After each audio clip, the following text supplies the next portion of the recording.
All right, thank you. Give you a few more minutes to do that. Um, thank you. Great, thank you. And just keep an eye on the chat as we may get notes back and forth from our interpreters.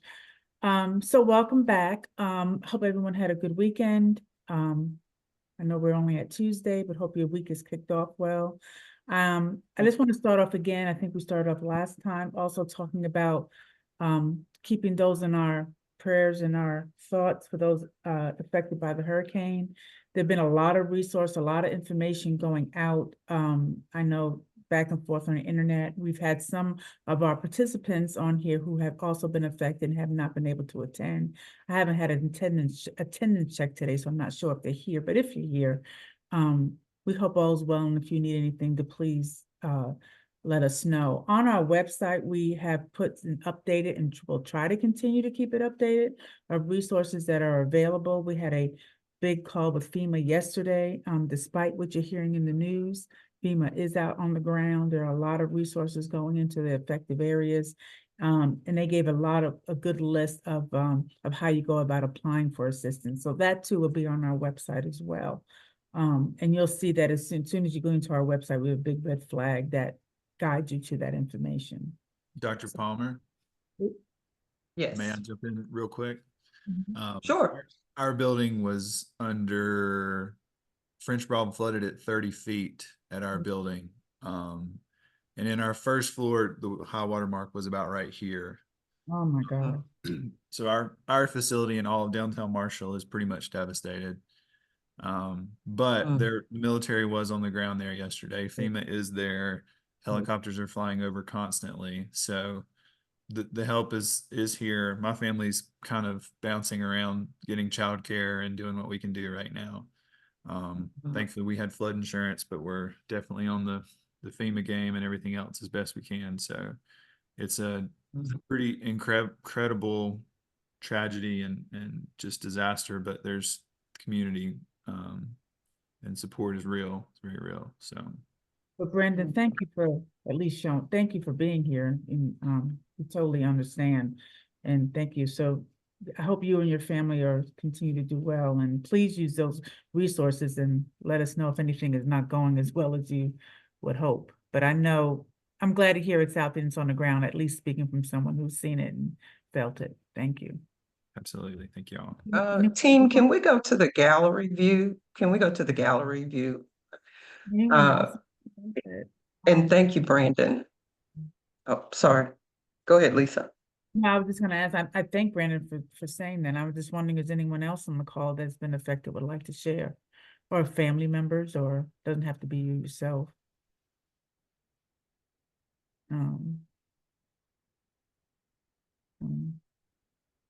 You can hop in, Dr. Palmer. I just wanted to give that space to anyone if they want to. Yeah, same here. And also, are there any of us on the call who might be aware of resources that you could put in the chat at this time, like any links that you're aware of, or any individuals or contact information that maybe Brandon could even kind of capture and share in their work? I just want to pause for that. Any information, anything that you can put in the chat to share. You know, it's difficult to go on as usual when there's such just disaster and might I add trauma in all of this. I know many of us are not living it as Brandon described, but we're observing it and we're seeing it and hearing about what's happening. It makes it difficult to go on with a typical day or session number 5, or you know, it just, I mean, it just it's just a challenging space and place to be in. At this time. So But again, I see, it looks like some things are going in the chat team. So, Dulce, Rebecca, I see a hand up there. Morning, everybody. Interpret Dulce right here. I am not assigned yet, so that way I can't interpret if I'm not. I hope everybody's doing okay. Thank you.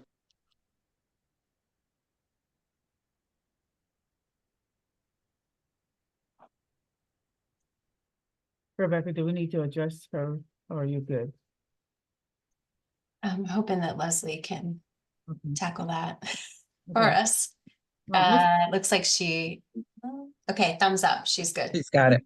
Yeah. She's good. Mhm. I'm gonna hand it over. And to I you. do see more information added in the chat. Thank you all so much for sharing.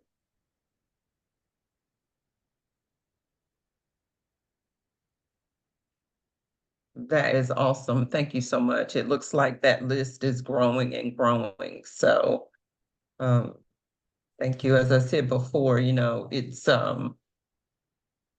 makes it challenging to go on with our day when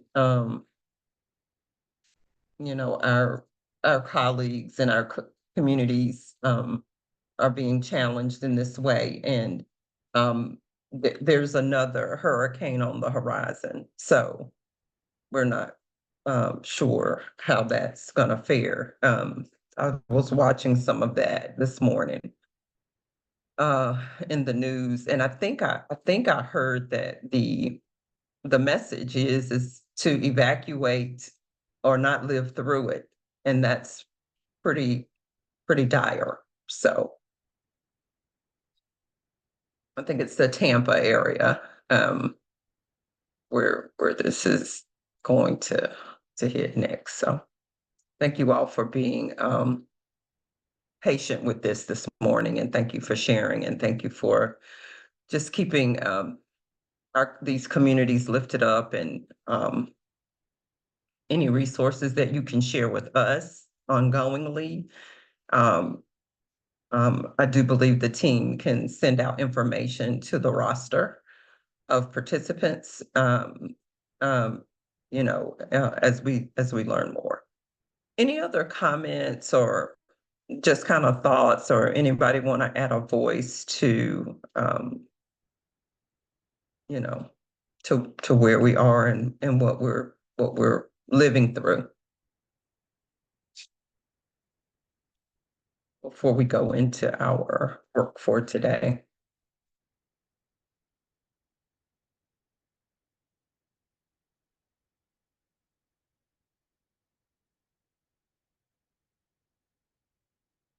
Okay. Thank you.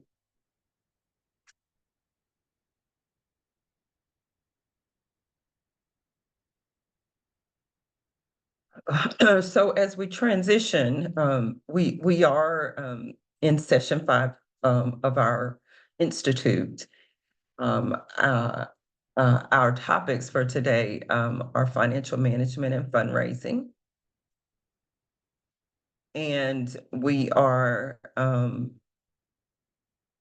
moving towards our final session next week. And so, but before we jump into our new material, I do want to just kind of add, Rebecca and I are going to add to your toolbox as it relates to our strategic planning topic we covered last week. All I can say is that we worked hard last Tuesday. We worked real hard and we got a lot done. And so today we're gonna, as I said, we're gonna cover two topics, but we're gonna add a little bit of information as it relates to what we have been able to discover in the literature, specifically as it relates to writing and crafting goals in a strategic plan. And these goals are typically written using a particular framework. And so I'm going to pass it over to Rebecca to just share a little bit more about what we've been able to locate and research related to writing goals and strategic plan in a strategic plan. And so again, strategic planning was our topic last week. And Rebecca, I'm going to turn it over to you. Sure. Thanks, Dr. Palmer. So you see here the evolution that we're seeing here with different types of goals and how you can help to formulate your goals. Let's go to the next slide, slide 7. Raise your hand, put your hand up, emoji if you've heard of SMART goals before, that acronym for these. Okay, I'm seeing hands. Thank you. That's good. So we know that this is how you can have very refined goals with specific, measurable, ambitious, relevant and aligned, time-bound and transparent. Time-bound and transparent, some people use one or the other, but I think mostly time-bound was one that I remember hearing for the T. But then you'll see the evolution to add the E and the R to make it smarter. So you've got E for evaluate and R for recognize and reward. And this was just to add on to it to sort of increase the efficacy of your goals and help to set some other parameters around them so you can track them even more. So we first had the goal setting alignment, and now we're adding this tracking component, which is really important as we know about goal setting. And then as we move along into slide 8, you will see that we've added some other ones in here too. We've gone from SMART to SMARTer to SMART-T, and this brings in our EDI lens, if you will, to goal setting. Does somebody want to unmute and read the examples here that we have for a SMART goal transitioned or put into the framework of a SMART-T goal?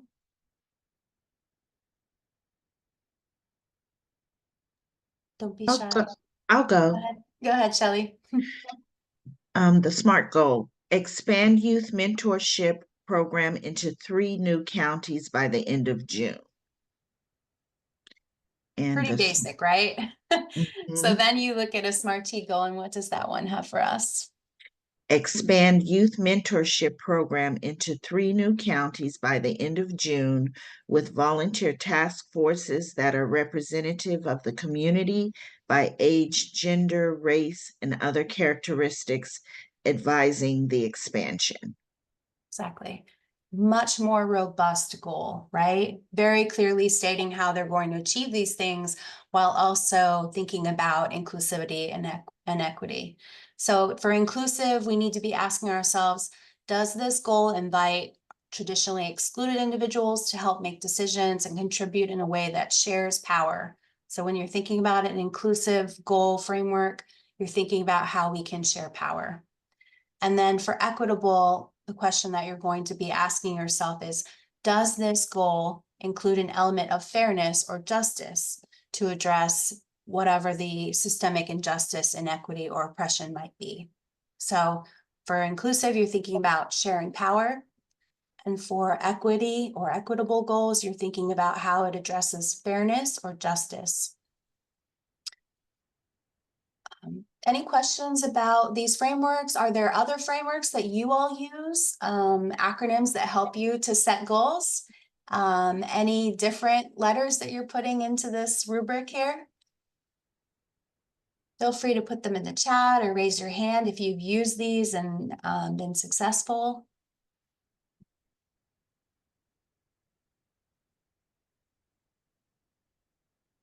Okay.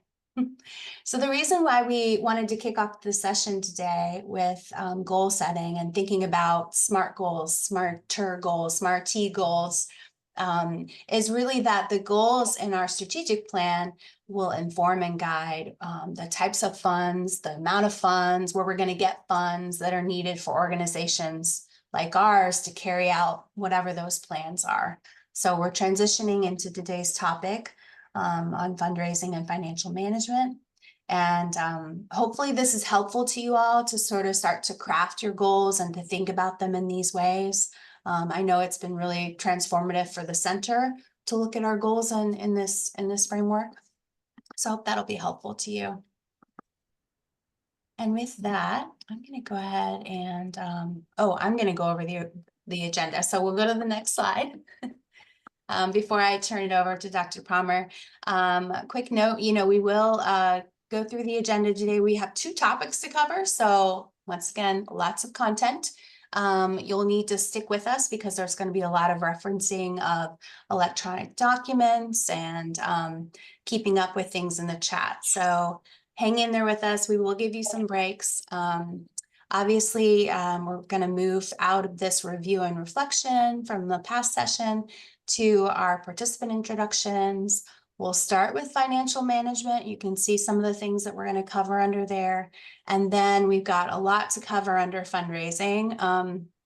You'll see different things like our fundraising stages, donor communication, fundraising programs, how we fund development strategies for human resources. We'll do our quick evaluation. We have some graduation prep before we close out today's session. So it's hard to believe, but next week will be our closing session. So we've got a lot to cover today. So hang in there with us. And with that, I'll turn it over to you, Dr. Palmer. Thank you, Rebecca. Just a couple of points about the agenda. Under the financial management portion, we do have our CFO with the North Carolina Center for Nonprofits that is going to be working with us today as it relates to financial management. And as Rebecca mentioned, prepare yourself to retrieve information from the chat.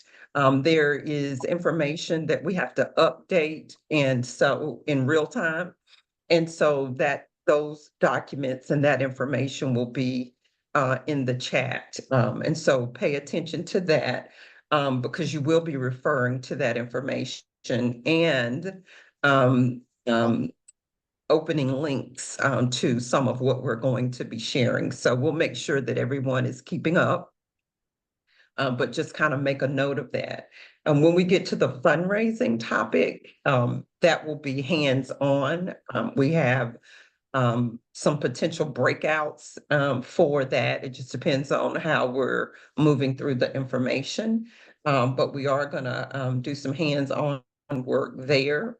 And then kind of the latter part of the fundraising topic will focus on concepts in terms of frameworks for raising money for nonprofit organizations. And so kind of get ready. We are going to be again covering quite a bit of information. But if you get off step, please let us know because we will be just kind of moving through with a really good cadence to complete all of what it is that we have on our agenda for today. So we do want to do a little bit more of introductions in terms of who's in the room or who's in our space. And so, of course, we are all located throughout the state of North Carolina. I am in Greensboro, and that is Guilford County. And so if you look at the map, I'm in the what might be considered the middle of the state of North Carolina. And in Guilford County, we have a lot of colleges and universities. I think in Greensboro alone, there's probably a dozen. I mean, there's just a lot of colleges and universities in the Piedmont area here. And so what we want to do is we want you to use, and Rebecca, you might have to help me with the annotate feature, but folks are going to use the annotate feature and or the chat. One, to show us where you are. I know we did that part before, but let's get a sense of where we are in the state. So I am in Guilford County. So like I said before, I'm in the middle of the state. And Rebecca, I'm gonna let you kind of tell folks how to use that annotate feature. Sure. If you'll go up to your top of your Zoom and you go up to view options, you'll see a drop down. And at least for me, my third one down is annotate. And I can go there and I can pick a stamp. People you like to use a star or a heart. Some people might use a question mark. They may not be sure where they are exactly this morning in time and space, but feel free to go ahead and update and then put in the chat what your county is maybe known for.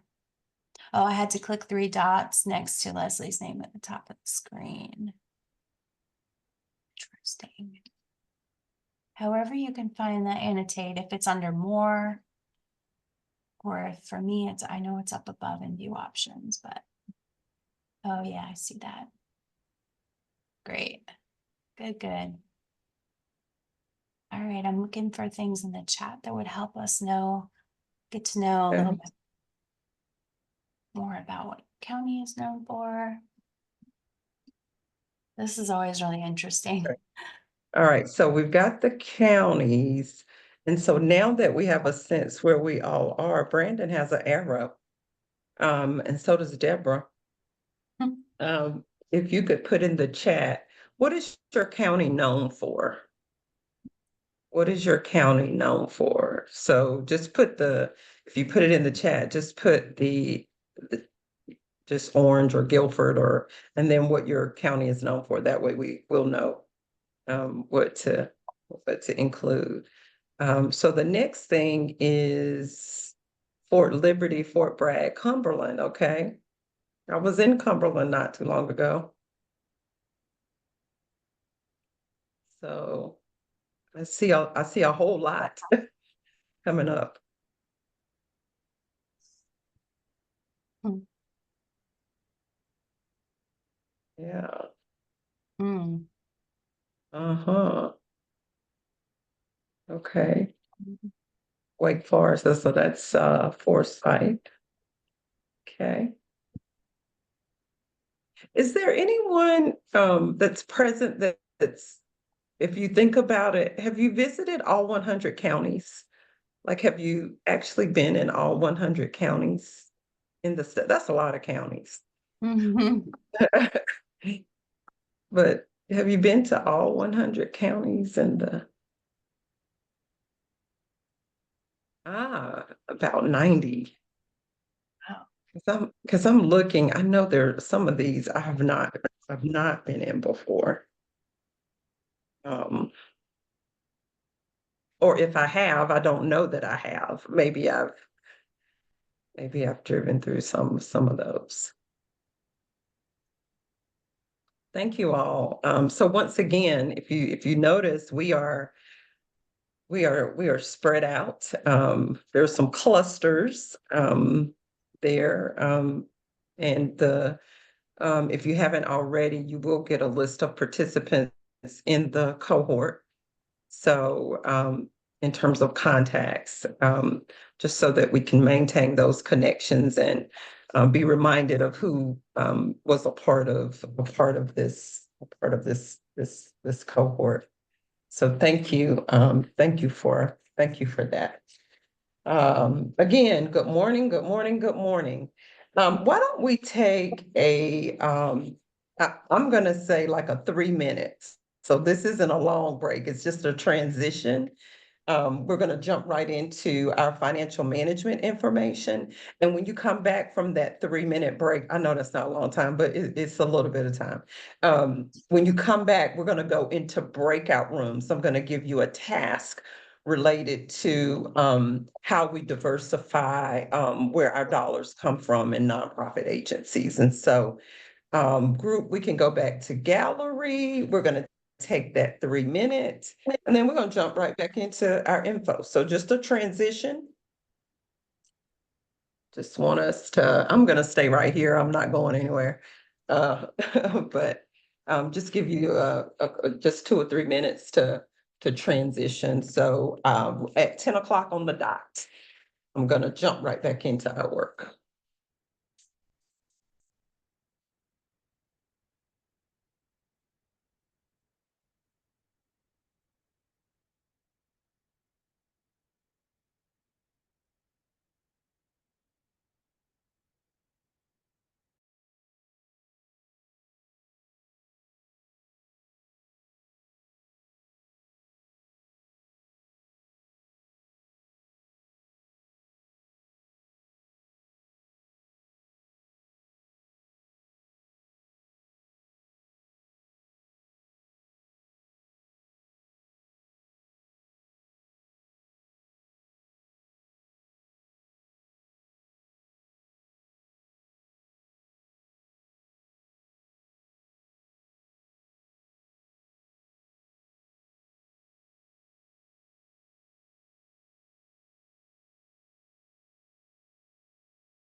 financial account of the money that y'all.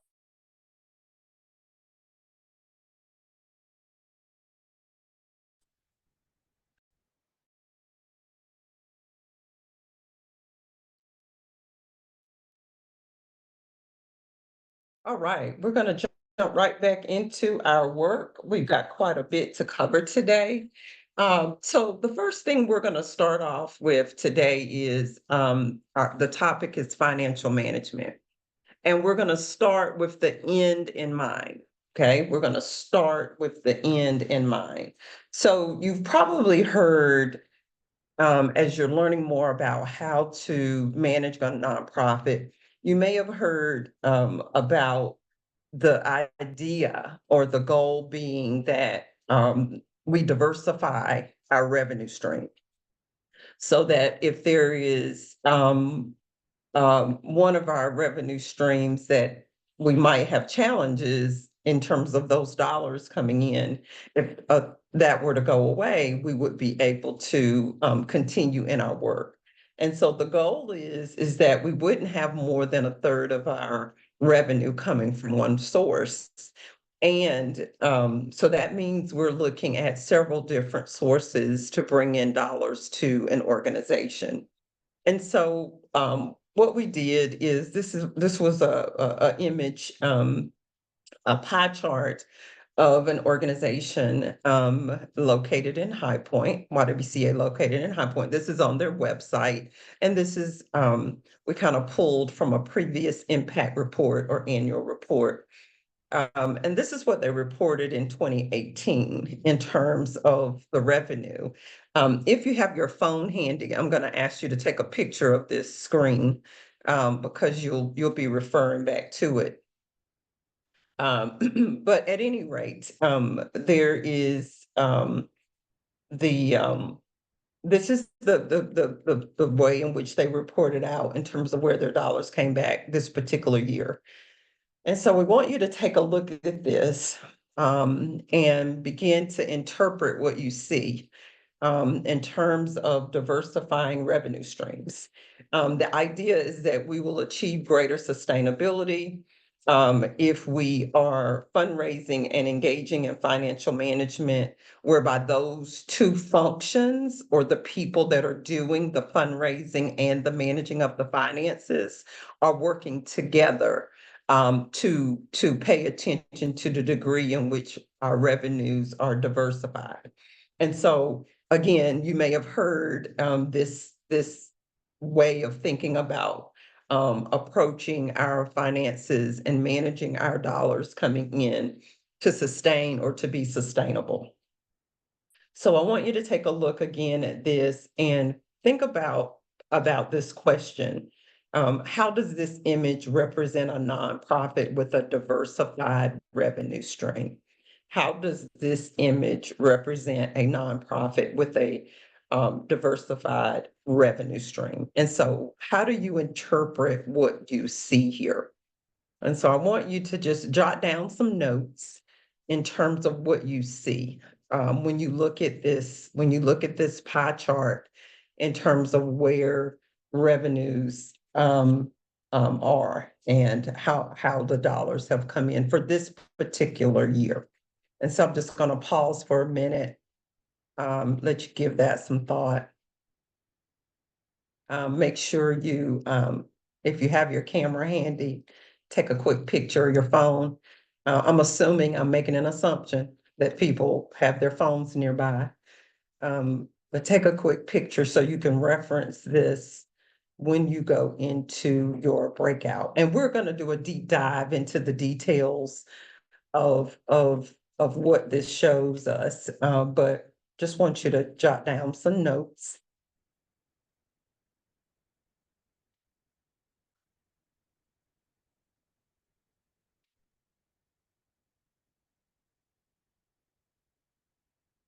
How does this image represent a nonprofit with a diversified revenue stream? Someone is asking to make this a little bit bigger.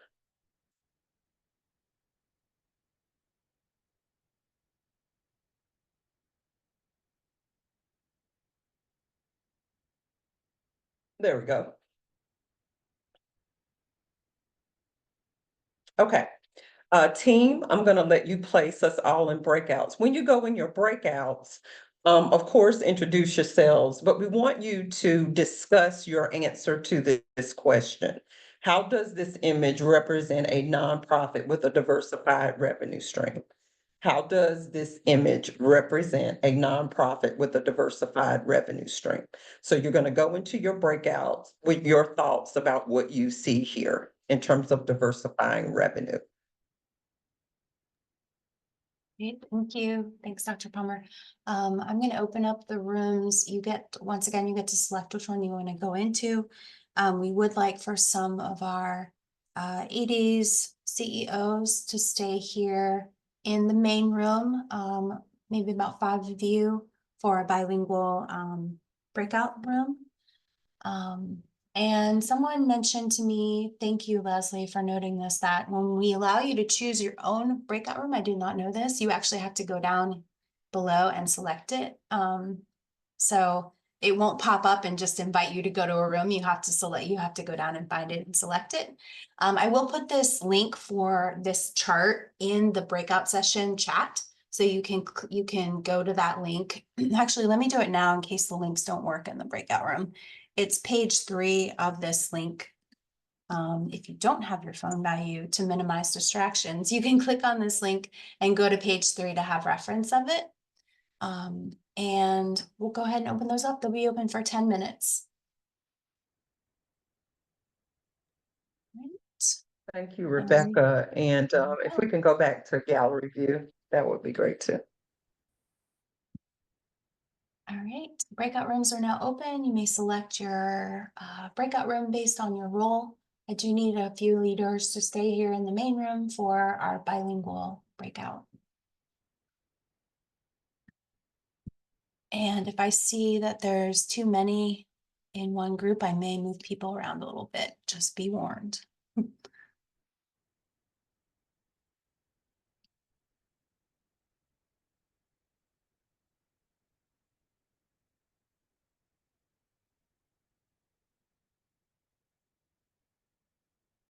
Welcome back.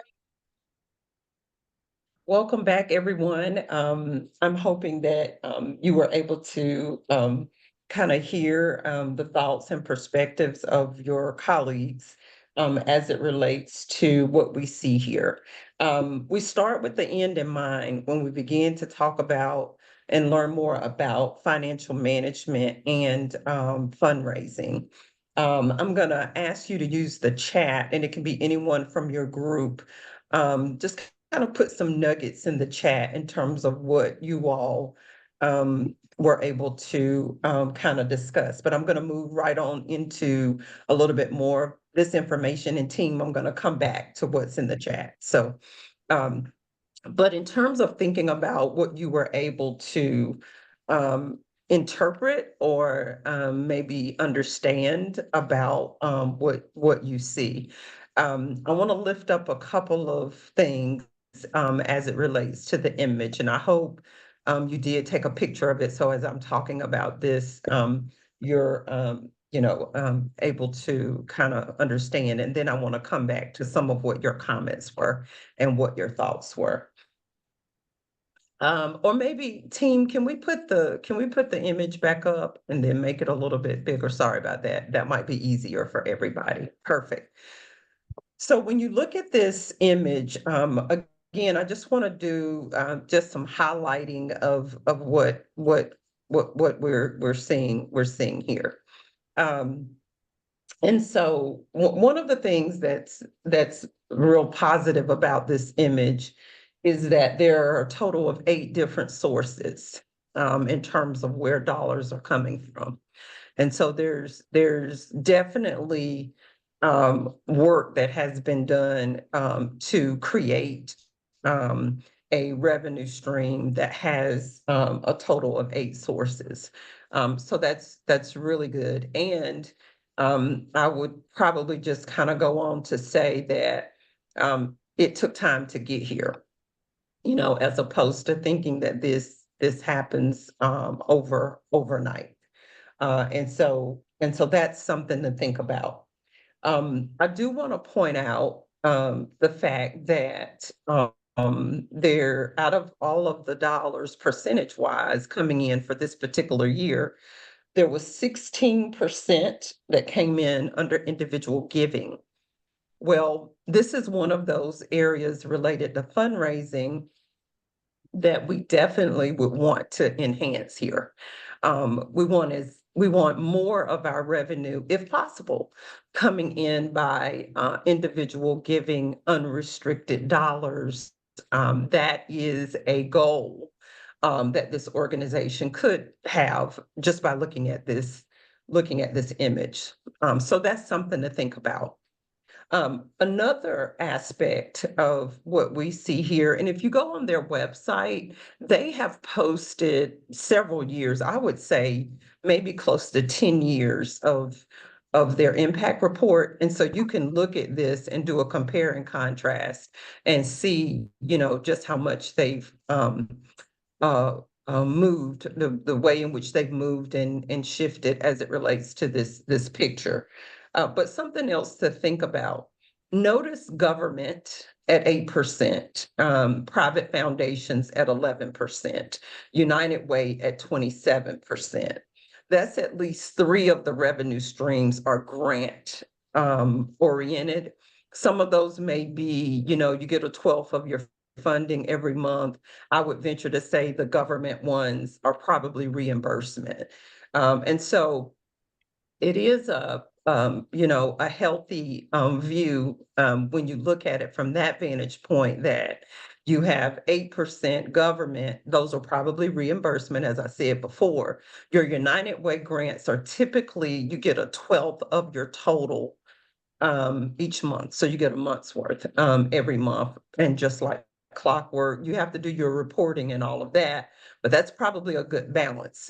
You've got less on the reimbursement side than we do on the, get an automatic payment or award each month. Private foundations could be a combination of both. Could be a little bit reimbursement, could be that you get a 12th every month, but 11% there. So that's if those are, you get a 12th every month, that would help with cash flow. Because sometimes those government reimbursements are held up for several months. I'm aware of organizations right now in the state of North Carolina, they're waiting on 3 or 4 months of reimbursement, and that really strains their cash flow. And so I think that's a good balance here. That you've got 3 of the 8 sources coming from grants, but the majority percentage wise, what is that, 38%, probably getting a 12th a month. So that's good. When you look at programs, not sure here if that is grants or if that might be contracts, or if that might be even a little bit of fee for service. Not sure, but it could be a combination there. So we would want to break that out to see where those dollars are coming from.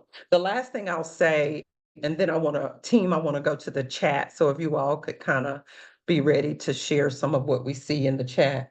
The other thing I would say about this image is that because we have about 4 of the 8 sources, it looks like, are coming from grants. This means that this organization probably has a staff person, or they have some type of robust grants administration and management infrastructure to help them to monitor and track and report out in terms of compliance on these grants. And then, of course, the actual work that the grant was awarded to achieve. So, because I see half, and I did the math, if you add up government, private foundations, and United Way, that's 46% of the financials, 46% of the revenue. If you add in programs, let's just say half of the 29%, 60% of the dollars that came in this particular year were grants. And so again, I'm just thinking that they probably have a robust grants administration and management role on their staff, because someone has to keep up with what's happening with the grant funded work. And then also in alignment with that, which is where we're going next, is the financial management part of it, managing the finances of these sources. Because when we look at this, there could be 20 grants at play.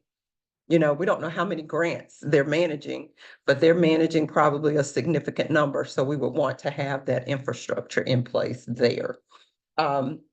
Once we hear some of what your feedback was, we're going to go right into financial management, which is a key aspect of fundraising, is to have that financial management function at work. So team, if we could go back to gallery, and then I'd like to hear or see what we had to say about the image. Again, we start this with the end in mind.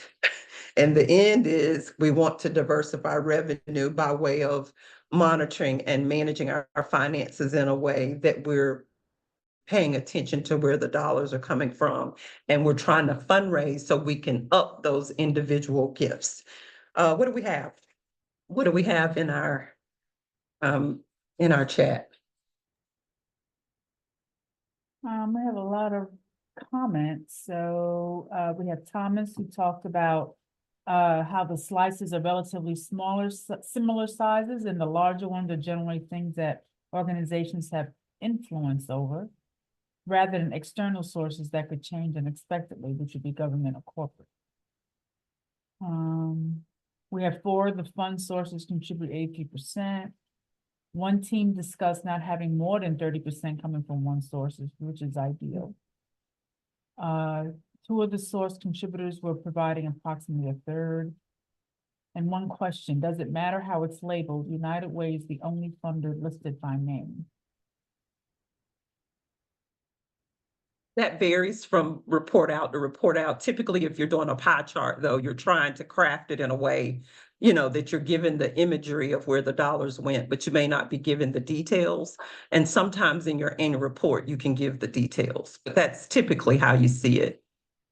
You could go ahead, Lisa, I just wanted to comment to the question. That's it. Okay. All right. So again, Janita, go right ahead. Okay, we brought up one thing about in terms of the membership, and we had noticed that it was only like at 1%. I turned my little page where I wrote that note, but it was interesting how, depending on how your organization functions, where your mind went for membership. We did talk about, you know, because there's some organizations that membership, once someone makes a donation, they automatically become a member, and it's a big part of their revenue.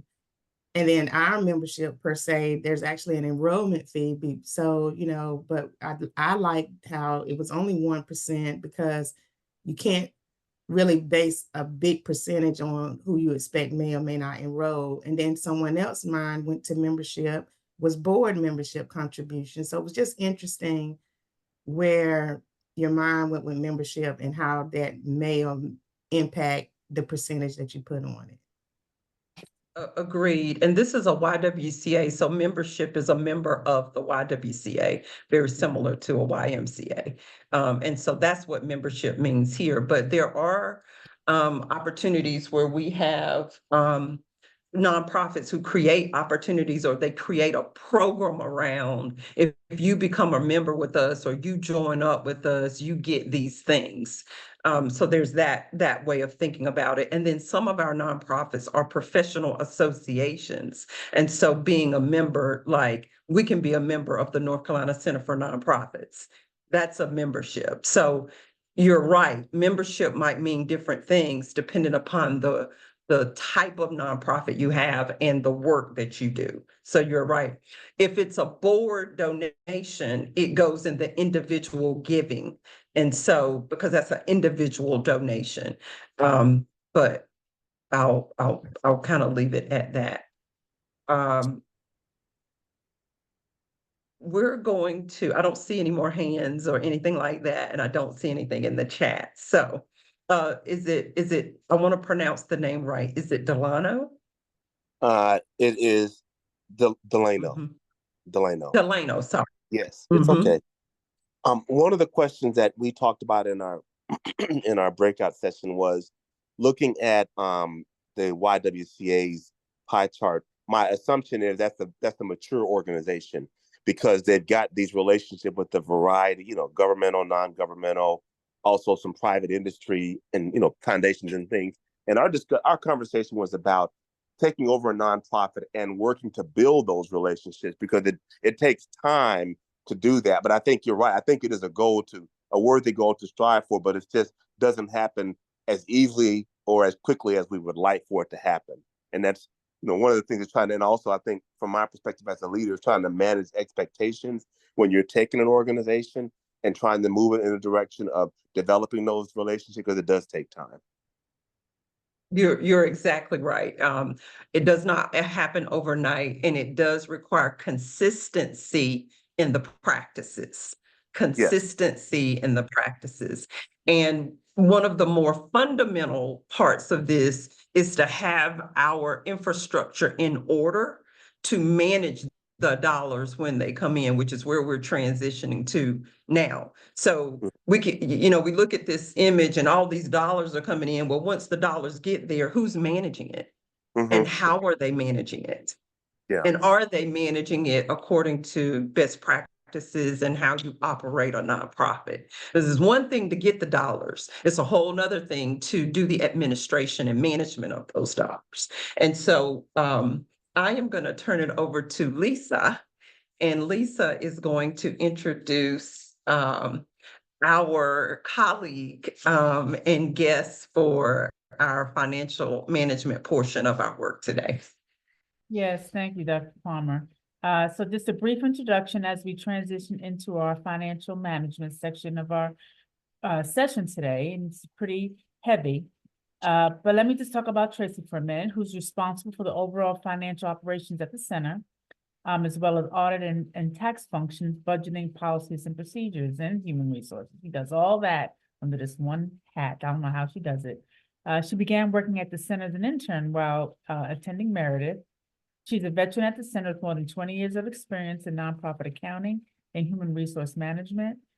Previously, she worked as the staff accountant with a CPA firm specializing in nonprofit accounting and financial consulting. She currently serves on the not-for-profit committee of the North Carolina Association of CPAs. So we really thank Tracy because we're going through an audit right now and we're pulling her away from some of her essential duties. So we appreciate her being here. So Tracy, do your part and get back to our audit. Thank you. Thanks, Lisa. Thank you, Tracy, for being here. For the group, I want to turn your attention in your workbook to pages 102 to 104. And then in Spanish, that's 103 to 105. So I want to turn your attention to that. And then team, I want us to go ahead and put the link in the chat for the document that has all of the links on it. So I want to make sure everybody has that. And then we're going to jump right into our material. And Tracy and I are going to tag team on this portion of our work. And Tracy, I know we've got an agenda full of what it is that we're covering. So we'll just give each other different signs as to what we want to stay on versus what we want to move forward on. But pay attention to the chat. I want to make sure that everyone has that link and that you can open it because you're going to be referring to documents in that document. You're going to be referring to links in that document. Our three topics that we're going to lift up in this particular portion of our work is financial transactions. Whew, there's a whole lot to cover, folks. So get ready. This is going to be a significant lift. I won't say a heavy one, but a significant lift of understanding in this regard. And then internal controls and audit is going to be our second topic. And then remember we started with the end in mind, diversification of revenue. So I want to make sure everyone can get to the information because we're going to be moving. We're going to have a pretty robust cadence. And so I just want everybody to be ready to go when we jump into our material. Okay, everybody got the link. Want to make sure of that. And if we could go to the next slide while everybody is opening that document. So here's what Tracy and I are going to be walking you through. And there's a lot in between of what you see in these bulleted items. So if you're taking notes, we're going to start off with guidelines in terms of financial transactions, policies, duties and responsibilities. There are, we're going to hone in on those financial transactions, looking at reports, annual reports, the 990 audits, and then general accounting principles. And so while that's one slide in this slide deck, it is multiple layers to what it is that we are going to be sharing with you today. And so we're going to get going. And if we could go back to the, well, just stay right here for a minute. Just stay right here for a minute. So in terms of guidelines, many of our nonprofit organizations have, if we don't, we should have written guidelines in terms of the procedures that we follow to handle money, right? Handle money and to handle assets in our organization. So for example, reporting, how often do you report out? Do you report at board meetings? Do you report out at staff meetings? What reports are you sharing? That should be written, those guidelines should be written so that we can get to those if we need to. So guidelines in terms of how do we do the managing of the finances? And then the policies are a little bit more formal in the sense that there are policies that we follow so that we can maintain integrity in the way in which we manage our finances and be compliant as it relates to some of the principles and practices of accounting, but then also in terms of maintaining our 501c3 status. So a policy might be, a guideline might be, for example, only certain people can write checks, right? So you kind of have, or we write checks, so we pay bills with checks. That might be a guideline. A policy might be that when that check is written, it has to have 2 signatures or 3 signatures, or the policy might be that we pay certain expenses that we have using one method as opposed to another method. Like you might have drafts from your bank account. That might be a little bit more formal than not. And so, Tracy, I'm going to let you jump in with guidelines and policies if there's something you want to state there. Yeah, I mean, I think you covered the gist of it, Dr. Palmer. It could also be around, we mentioned internal controls briefly. So, the person who opens the mail shouldn't be the person who deposits the checks, so that you're keeping some separation in there. But yeah, the policies are going to clarify the roles and the responsibilities for those financial management activities and decisions. And some of the guidelines may be within the bylaws of the organization, but it's going to be different for each organization based on your size and type, and even some may be specific to some of the funding that you receive. Thank you. And keep in mind, the more you can have written down, the more you can have written down in terms of your guidelines and your policies, the better. Because a lot of our nonprofits have one person that's handling the overarching duty of managing the finances. And so you want to have this, a place where folks can go and understand exactly what your guidelines are and what your policies are. I think I saw a question in the chat too pop up. Did I see something? Yeah, Shelley was just saying that as a small nonprofit, their policies include some guidelines, but they're not separate. And so she's asking if it's best practice to have both. Yes, yes, yes. I mean, you can have them together. So like if you want to write a guideline and have a policy that's attached to it, you can do that. Or you might have a policy and maybe not necessarily have a guideline to it. You know, that's kind of customized to your liking or to what it is that you need. Minimally, have it in writing in terms of what you do, right?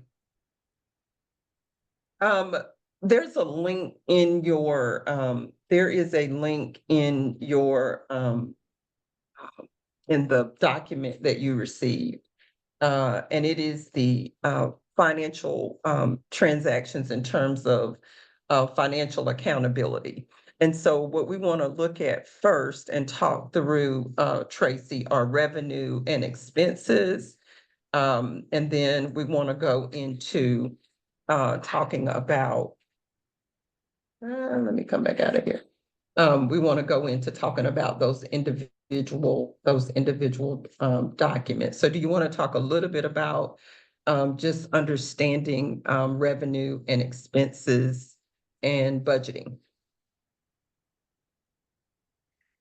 Yeah, so you guys have already had some really good conversations around the diversification of revenue, and how that can help with the nonprofit sustainability in terms of having funding from other places. So that's sort of a key place to start. And then once you have a good understanding of the types of revenue that are coming into your organization and the types of expenses that you have, you want to be able to monitor those. Yeah, I'm assuming you're reading. Oh, it's just frozen. Yes. Yes. And then Nice. throughout the year on some sort of regular, and hopefully that involves, Tracy, hi, sorry. one Yeah. second. Did you see the note? Could you just, they're just asking, could you go a bit slower so the interpreters can keep up? Oh, I think it was for me. sure. Sorry about that. I think that note was for me. Yeah. Asking for. Both of you, slow down. Okay. Interpreters can keep up. But we'll both try to slow down. There's just so much good information we have to share with you all. Yeah, keep me in check, please. What I was saying is you want to monitor those revenue and expense items through your budget. And you should be doing that on a regular basis throughout the year.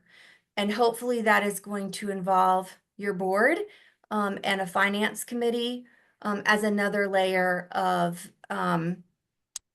financial responsibility for the organization. And so I think we can go into our budgeting documents. Yes. So if we could pull up the sample budget, that'd be great. Yeah, and while that's pulling up, I'll just keep sharing. So what we've included in your information is this sample budget. We've also given you a budget template that you can use to fill in later if you want to use that within your organization. But we'll just start by talking about the budget being an important first step in tracking your revenue and expenses. Your budget is your plan for the year. It's your best estimate of what funds are going to come in and be spent during the year. And a good strategy to follow when creating a budget that the center implemented a few years ago is to get all of your staff involved. So it shouldn't just be your finance folks and your executive director. We have our departments that work on the revenue and expense that they need within their programs and services, and that will funnel into our overall organizational budget. And what we found is that this helps create buy-in and ownership of the organization's finances amongst the staff. And by doing it this way, it's also going to give you a full picture of the organization's needs when you involve the whole team.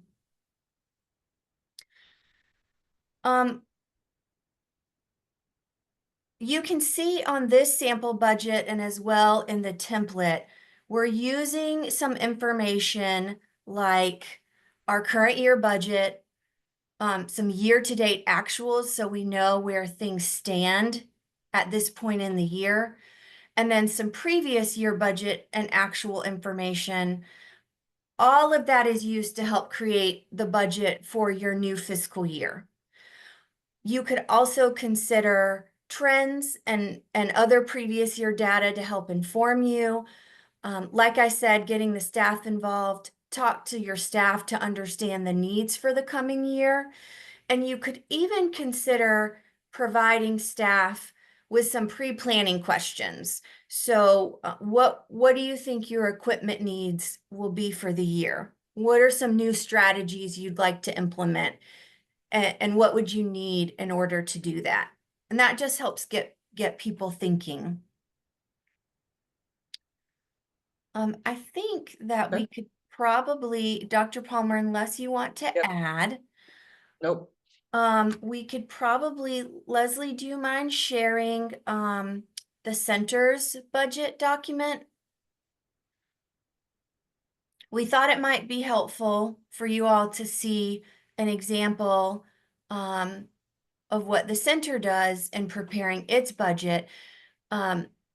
Keep in mind, to the point made earlier, we are a established organization. We're getting ready to celebrate 35 years, and we're a staff of about 14 to 15. So don't focus on the numbers, but more the format of what we're using here. So again, this is what we would give to our board of directors in order for them to approve the budget for the center. So we've got our budget, which would have been for the current fiscal year that we were in. And then we're trying to give them an idea of how that fiscal year will end so they can see some actuals of what's been happening. The variance column just highlights that a little bit easier for folks by showing what some of the differences are between the revenue and expense items. And then the last column is the proposed budget that we're presenting to them. What you don't see here that we also give to our board is some budget notes. And that is a separate document. So that is a narrative that details what's included in all of these line items. So it's a little bit more explanation, and it also highlights some big changes year over year, just so that they're aware of what sorts of things are behind those changes. Some examples of typical revenues for nonprofit organizations are contributed revenue, which could come from foundations, corporations, or individuals. You may have earned revenue. We are an association, so you can see that we have member dues. It could be things like registration fees or other fees for services for the programming that your organization does. And again, these won't be the same for all of you, but they're just some examples. And then Leslie, if you can scroll down a little bit looking at expenses, some typical expenses include things like equipment, mailing, office space, travel, and then of course your salary and wages and employee benefits. The other thing that you don't see here that I would like to lift up is that there is detailed backup for all of the numbers that you see here. So when we have a budgeted amount for revenue from foundations, we're understanding where that money is coming from. You just don't see the detail on this particular document. So make sure that you're spending time really digging into the detail on both the revenue and expense side. Tracy, you have a couple of questions. You want me to say them now or wait till you're a little further down? Yeah, I see these. I think we can address them while we're talking about the budget. Sure. The one is about the timeline that you're putting this together for the board.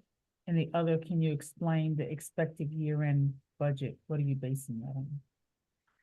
Yeah, so for the timeline, the center's fiscal year is July 1 to June 30. So we are starting this process end of March, beginning of April, really giving ourselves a couple of months to do the prep work prior to a June board meeting. For the center, the finance committee also reviews this in detail before it gets to the board to be approved. So we're working couple months out from a board meeting of when we would need this approved. The expected year end, so this relates to the timeline. Because we're planning the budget for July 1, we don't know exactly how the current fiscal year is going to end, but we want to try to estimate as much as we can how close we think we're going to be to our budget for the year. And that can be really key in planning for your new budget. So that's what we mean by expected year-end budget. It's just trying to estimate how the current year is going to end, because it's probably not going to be complete by the time you're doing this process for the next year. There's another question. Yeah, actually, Dr. Palmer just answered that. Thank you. Details and narrative being the same. Yes. Okay. So as we oh, I'm sorry, Go ahead, Tracy. Dr. Palmer. I was gonna transition. Is that okay? Yeah, absolutely. Okay. So we're gonna transition now to the reporting. So you have the budget. The budget is in play. And now we're actually using the budget, and finances are being managed as it relates to the budget. And so there are 4 different reports that we oftentimes see and try to understand as it relates to reporting out. Now, in your material, you have a link to a organization that I think they also have posted about 10 years out. So you can go back and look at all of their audited information and their reporting.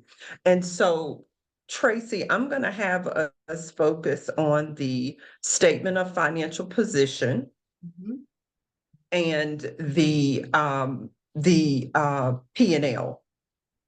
Perfect. Okay. And then we'll just highlight the other 2, but in terms of the purpose of those. And so I'll let you take it from here. All right, great. So what Leslie is pulling up is a sample audit from Big Brothers Big Sisters of Massachusetts Bay. Again, Dr. Palmer said these are on their website. And so to jump right into these statements, we want to start with the statement of financial position. You may have also heard it referred to as the balance sheet. And so the balance sheet is going to show you your assets, which are the things that you own. It's also going to show you your liabilities, which is what you owe. And then the net assets is your equity. And so on these statements, on all of these statements, really, you'll see that things are arranged by order of liquidity. And what we mean by liquidity is how current they are when they're due. So when you see a current asset, that means within the next 12 months versus a long-term asset would be longer than 12 months. This statement provides a snapshot of the financial health of the organization. And so some examples of assets are cash. So those are your bank accounts. Grants receivable, which would be any awards that are owed or expected to the organization. You may have some prepaid expenses. An example of a prepaid could be if you provide health insurance benefits to your employees, oftentimes you're paying that in advance, a month in advance. So that's a prepaid expense. And then you'll also see things like property and equipment listed on this statement. And Leslie, you can scroll down just a little bit to the liability section. Again, the liabilities are what you owe. So those are things like accounts payable at the end of your fiscal year. So those are bills that you have in your possession, but that maybe haven't quite been paid yet. Any lease obligations. So if your organization leases a copier or leases their office space, those things would show up here as a liability. You may see deferred revenue, and that's just money that is collected for a service that is happening in the future, and it crosses over a fiscal year. And then you'll see the current or long-term liabilities, such as loans. And then the last section is net assets, and that is what would be left if you sold all your assets and you paid all your debts and liabilities. So your net assets is your total assets minus your total liabilities. And then on this statement, you'll see net assets are split out between with donor restrictions and without donor restrictions. And that just means that there's some funding this organization has received that is for a particular program or service. This report will also just show you the net assets you have available to conduct your operations. What things that you should look for are the receivables, so the amount of money that is outside the organization that is owed or expected, comparing your assets to your liabilities, and then any big changes from year to year. So I think we can scroll down, Leslie, to the next statement, which is going to be the statement of activities, also the profit and loss or the income statement. So the purpose of this statement of activities is to provide detailed information about the organization's transactions and how those activities help further the organization's mission through initiatives and programs. So it's going to show you revenue and expense over time, which is essentially the cash coming in and the cash going out. It's going to categorize revenue similarly to your budget. It's going to help you make sure that you're on track with your budget. And then if you scroll down, well, you can see part of it here with expenses. Your expenses do tie back to your budget, but on this statement, they are shown by program, support, or service area. So it's really showing you what you're spending the money on in terms of the programs that your nonprofit offers. This statement also separates revenue into with and without donor restrictions. And again, restricted revenue just means it's for a specific purpose or program. And then your change in net assets is going to be your expenses subtracted from your revenue for the year. So essentially, it's going to show you if you have enough revenue to cover your expenses. The other two statements are the statement of cash flow, and we're not going to go into detail on that. That just shows you information about how cash has flowed in and out of your organization, whether it be through operations or investment activities. It's going to show you any change in cash over the year. And then nonprofits also often have a statement of functional expense, which just shows, again, where the money is going. So what money is being used for programs, and which programs those are, and what money is used for support services, which are things that you may have heard it mentioned as operating expenses or overhead expenses, and then your fundraising expenses. Those are your support services. So I think I'll leave it there. And Dr. Palmer, if there's anything you want to add, I know we went through that quickly, but again, we have a lot of information to share with folks. There's a question about where you report your operating reserves. You want to show that? I don't see any other question there before we transition to the next part. Yeah, so that is actually going to be on your statement of or sorry, it's going to be on your statement of financial position. And I'm not sure that this example actually shows that, but the center does have reserves. And so it's just another line under assets where you would see any type of reserve. So usually that's unrestricted money, right? It's just savings that your organization has been able to build up over time. And so you would see that on the balance sheet or the statement of financial position. In terms of recommendations of how many months of reserves, that will vary depending on the organization. 3 to 6 months, I feel like is a good amount of reserves to have. Obviously, that's ideal. And it is another piece of financial management that takes time to be able to get there and build those reserves up. And not every nonprofit has the luxury of being able to have that level of reserves for their organization, for sure. Correct. Calvin, I see your hand up. Do you have a question? Yes, Dr. Palmer, thank you. My question has to do with in-kind donations. So looking at the examples in the spreadsheet, I'm curious, where would you put in-kind donations and how would you determine their value? Thank you. I can answer that, Dr. Palmer. Okay. Determining the value of in-kind, that should come from the source who provided that in-kind service.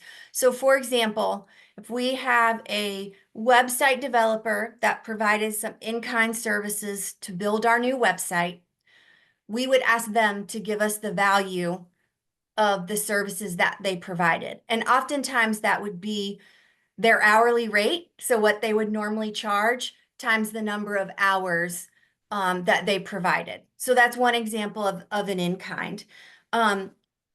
Those would show up again on the balance sheet on the statement of financial position under assets as a line item of a type of asset that your organization has received. Great, thank you. Thank you. Thank you, Tracy. The other thing to point out about what you're looking at, can we go back to the first page of this document? So this is the audit for this particular Big Brothers Big Sisters organization. And what you're able to see, the end of year statements related to the balance sheet, the profit and loss, cash flow, and functional expenses. And as you see here, the pages are indicated in terms of where these are. But keep in mind, this is the end of year. You are also in your managing of your finances, reporting out probably monthly, or minimally, you're given a report out at your board meetings. And what you commonly see is you see the balance sheet and you see the P&L that is reported out at these meetings. If you are fortunate enough to have a staff or team where you have a management level team, you may very well be sharing reports about your finances with that group, not typically beyond that in terms of staff. So you want to keep that in mind. But this is the independent auditor's report that you are looking at, and it has all of the reports in it. But again, this is the note I want you to make. This is at the end of the year. Mm-hmm. You should be making these reports available on a regular basis, minimally with your board. The other thing to add to this is that the system that many of our nonprofits use, or the software, is QuickBooks. And so when when you're entering your financial data into this system on a regular basis, the system generates the reports. So bad data in, bad report out. So you want to make sure that, in this case, Tracy is our person. But you want to make sure that whoever's entering that information, one, is qualified to do it, but two, have an understanding that that information is important, that it's accurate, so that when it comes out in a report, you have it. So I just wanted to point out what you have in your possession. You have examples of each of these, and Tracy has done a really good job of providing you the detail for the P&L and for the balance sheet. And so, but again, you're actually looking at the audit and the auditor's report. The auditor's report is pretty practical in terms of that it's divided into sections. And so each section tells you a different piece of information. Tracy, I think we want to go to the 990, because the 990 is the report that oftentimes when you're going through the audit, you're doing the 990 as well.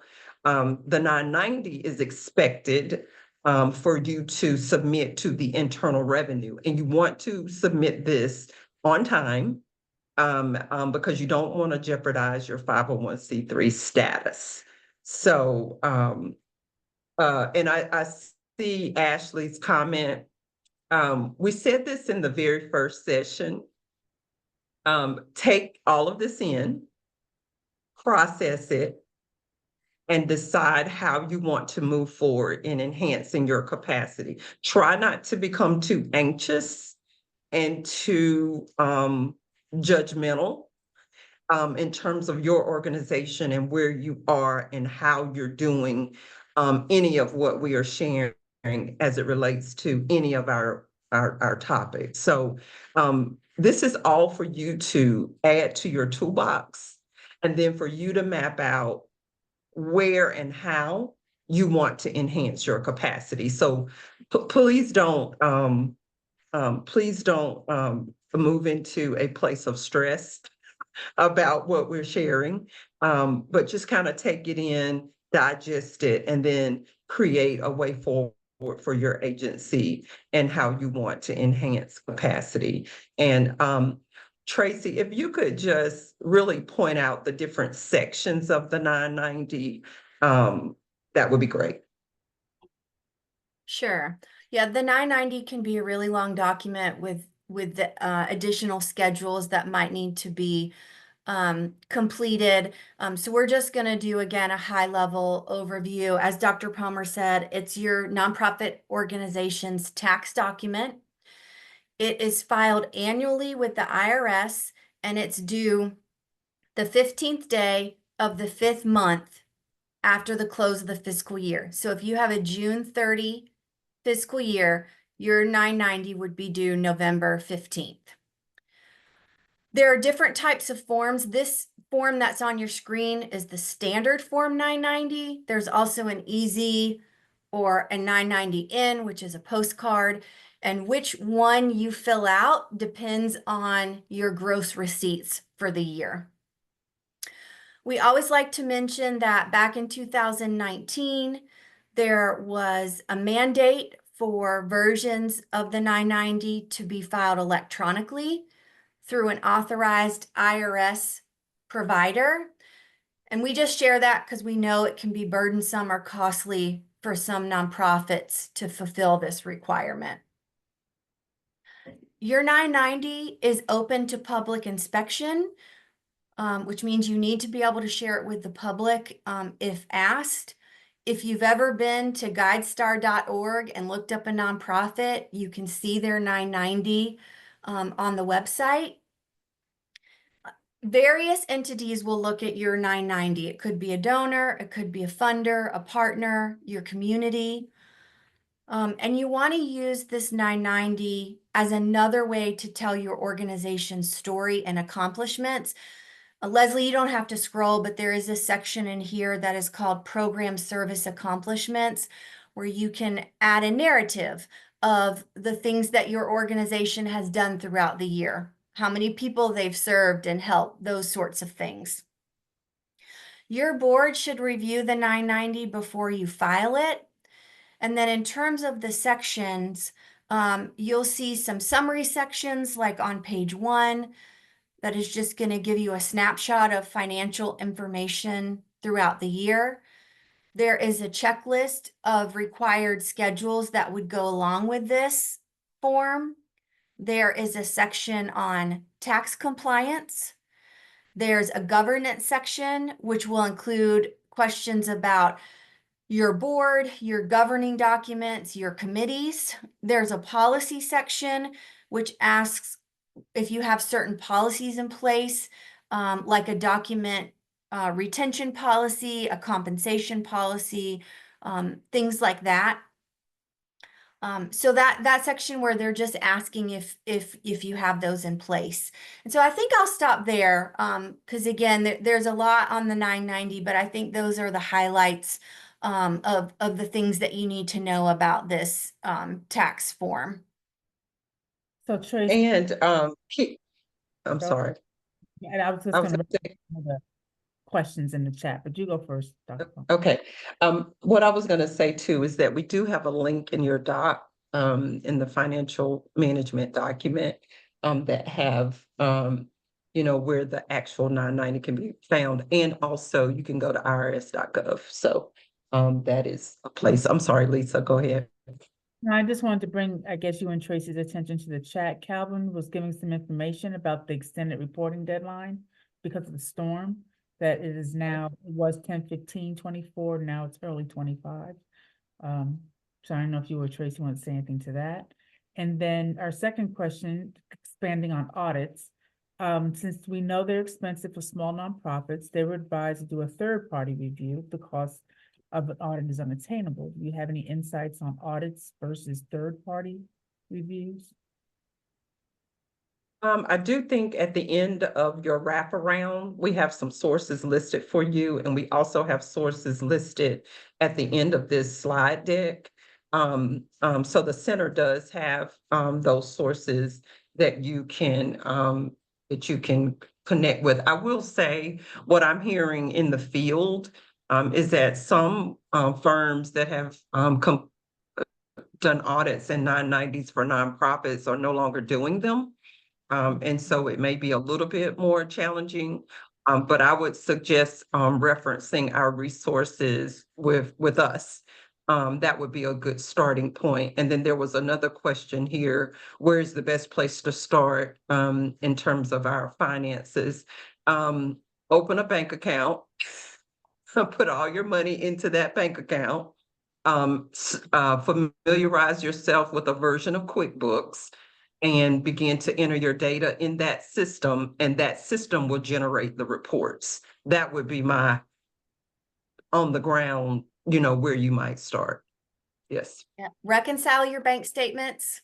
That's how Mhm. you're going to ensure that you're entering everything that's going in and out of that bank account, for sure. Okay. I think that was all the questions in the chat, I think.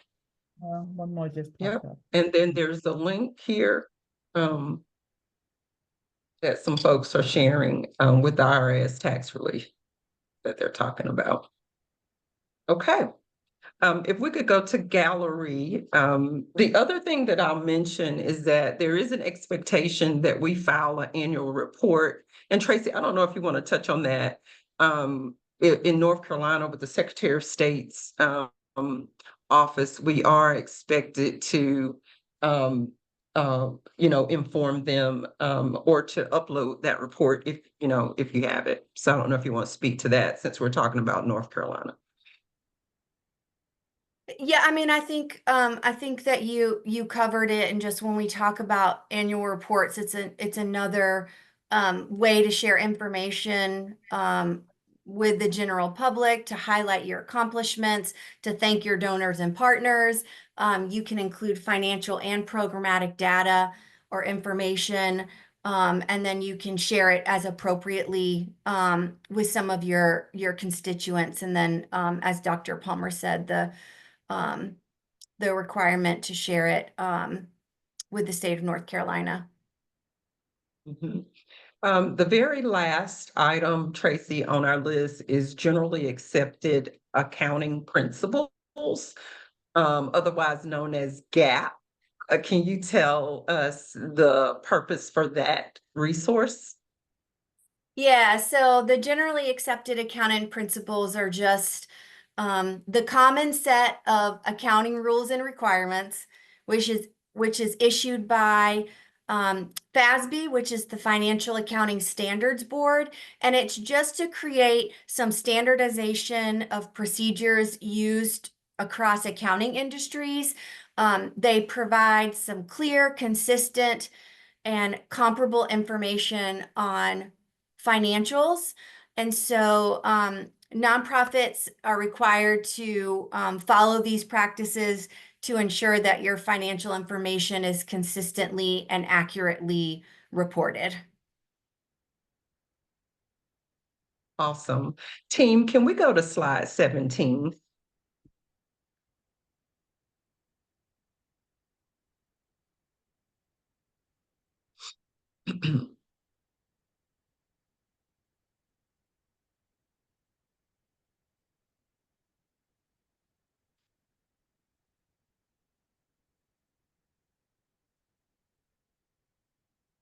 While we're getting that up, I just want to, Tracy, do a recap of what it is that we've covered today. Just want to make sure everybody is with us. And so here's a recap of what we have shared with you. And also, this is in the information that we provided for you in the document that has all the links. And so the question stuck with me, the person who asked, where do we start? I think this is a good bulleted list for you to use to begin to think about what are our guidelines, what will our policies be, how will we generate the reports, and then what practices will we use. But I do think it takes a minute to kind of think about the how, just so that you're pacing yourself in terms of kind of how you set all of these things up. And Tracy, I don't know if there's anything else you want to add related to the financial transactions. No, I don't think so. Perfect.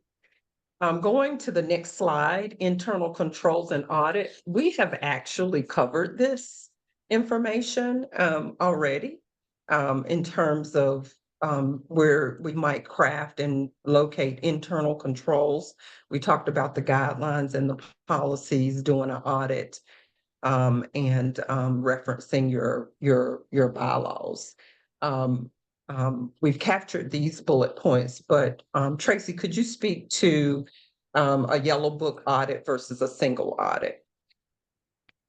Yeah, so a yellow book audit is going to be required for nonprofits if you receive a certain amount of funding from federal or state government.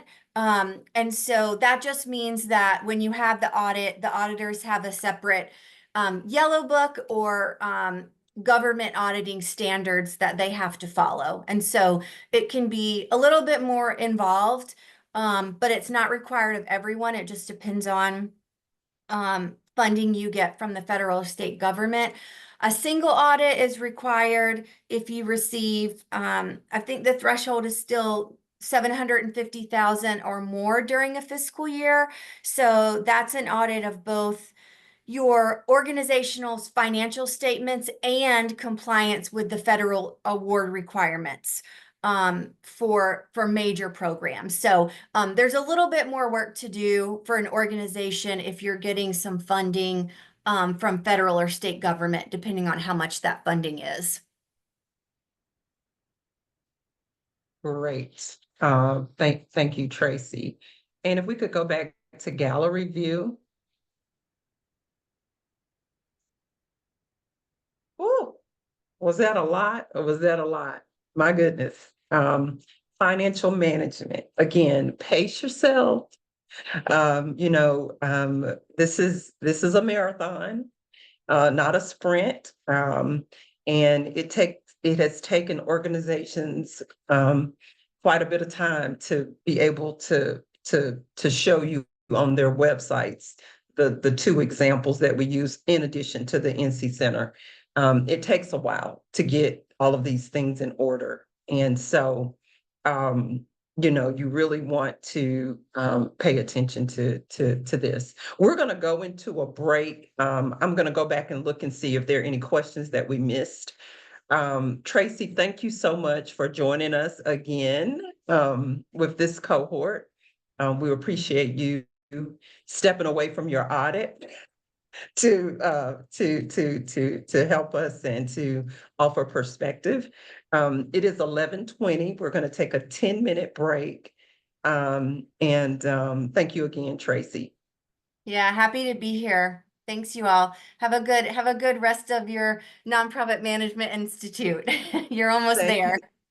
All right. Thank you so much. We will come back at 11:30. So we're going to take a 10-minute break. It's fundraising. There was a question in the chat about should you put your 990 on your website? It's public information anyway. If you look at the two examples, the example that we use for the audit, that is, if you look, you'll see all of their information is on their site. The audit, the 990, the annual report, it's public information anyway, so you can decide if you want to do that or not.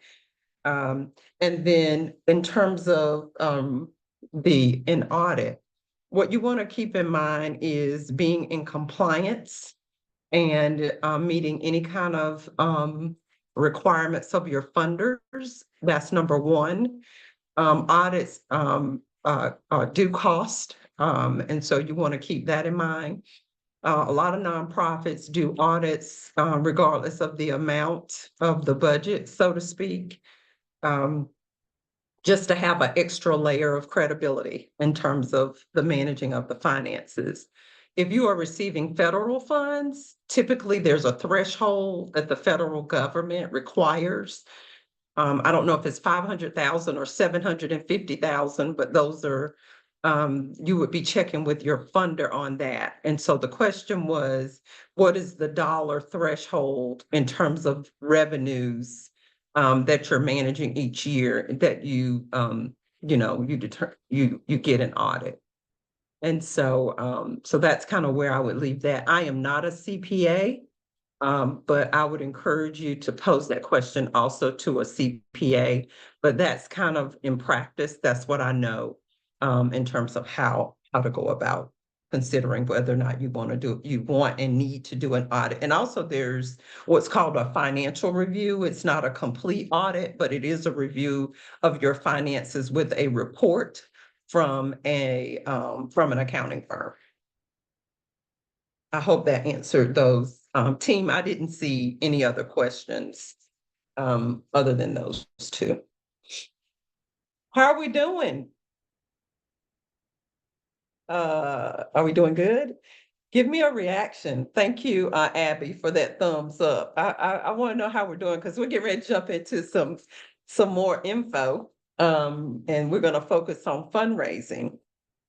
Thank you for responding to me. I think we're probably wearing us all out. We did strategic planning last week and jumped right into financial management this week. So definitely quite a bit that we have to do.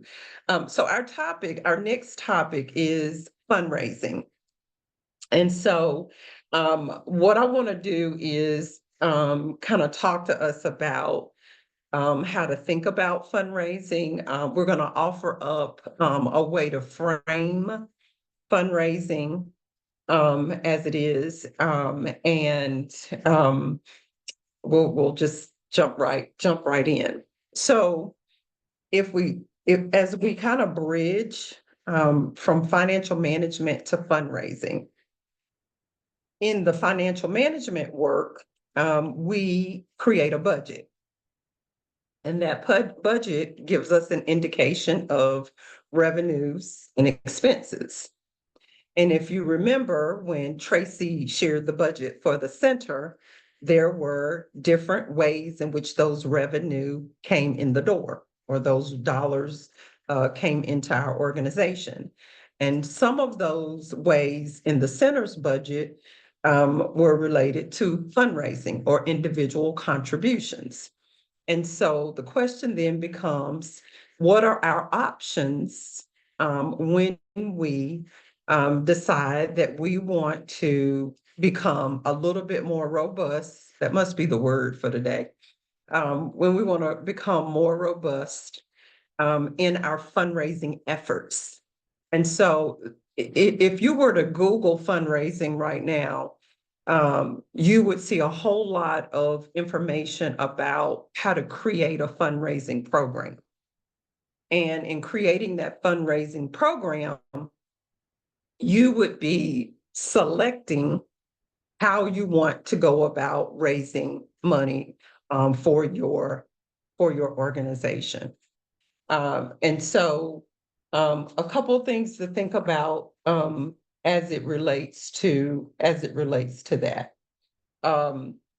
When you begin to fundraise in your workbook, I want to point out a couple of pieces of information that you have. Overall, fundraising takes time. It takes time to create a plan, one, and then it takes time to see a return on implementing a fundraising plan, so adopting a fundraising plan and thinking that we're going to have immediate results is probably not realistic. And so it takes some attention, dedication, consistency, and using those practices that we know work. And so what we should have in your workbook is what fundraising is not, what fundraising is, and then some pitfalls that we reminding us of or informing you about. And so we don't want to develop a fundraising plan and then not implement the plan. And I do see that happen. We'll spend time, creating how we're gonna, raise money. Are we gonna focus on individual donations? What we are going to, if we're going to do a campaign, if we're going to try to take our current donors and upgrade them. It depends on what you have in place already as to how you map out what to do next.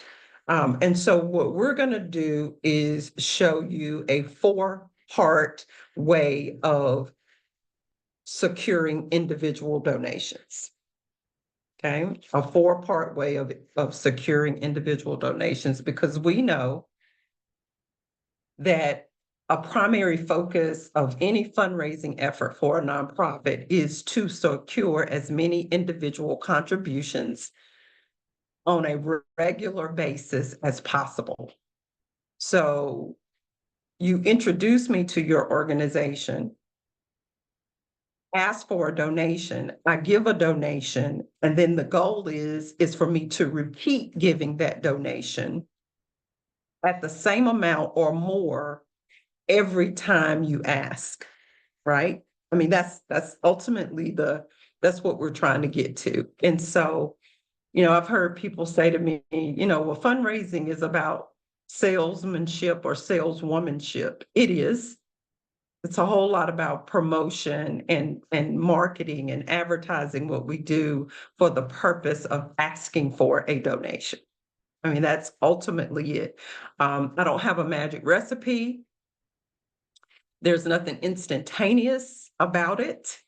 But it does foster a need in nonprofit organizations to identify prospects, cultivate those prospects, solicit a donation from those prospects, and then steward.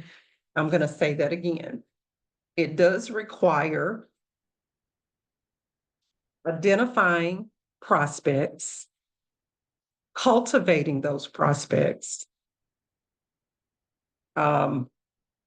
soliciting once we kind of learned about who the prospects are, and then stewarding those prospects. So here it is again: identification, cultivation, solicitation, and stewardship. Identification, cultivation, solicitation, and stewardship. Fundraising stages. And so in thinking about how to go about getting those dollars in the door. So team, if we could go to slide 23. And again, there are a variety of ways for us to kind of offer up some training as it relates to fundraising. And this is kind of how we do it for this particular institute. Identification, cultivation, solicitation, and stewardship. Team, I think I saw a question in the chat. I was trying to follow it, but I think I missed it. I think there was, it may Yeah, have a there's- question. Mhm. Yeah, there's an earlier question, just what guidance there is about what revenue markers should orgs start saving up for audits? I don't know what they mean by revenue markers, but I think I answered that question in terms of, or are you talking about, if they're talking about the cost of an audit? I was talking to a CFO just yesterday, actually. And we talked about there where audits can, I mean, a financial review or audit can start at 1,000, but it could go up to 30,000. I mean, it's definitely a wide range. I would say you would have to, just like anything else, you'd have to do your research in terms of identifying a couple of firms that you're interested in, let them know where you are in your organization, and then let them pose a proposal. Is that it? Because I wanted to move from financial management. I know, but- I know. I think they're just thinking more along the lines of like, when they get to a certain revenue as an organization, Mhm.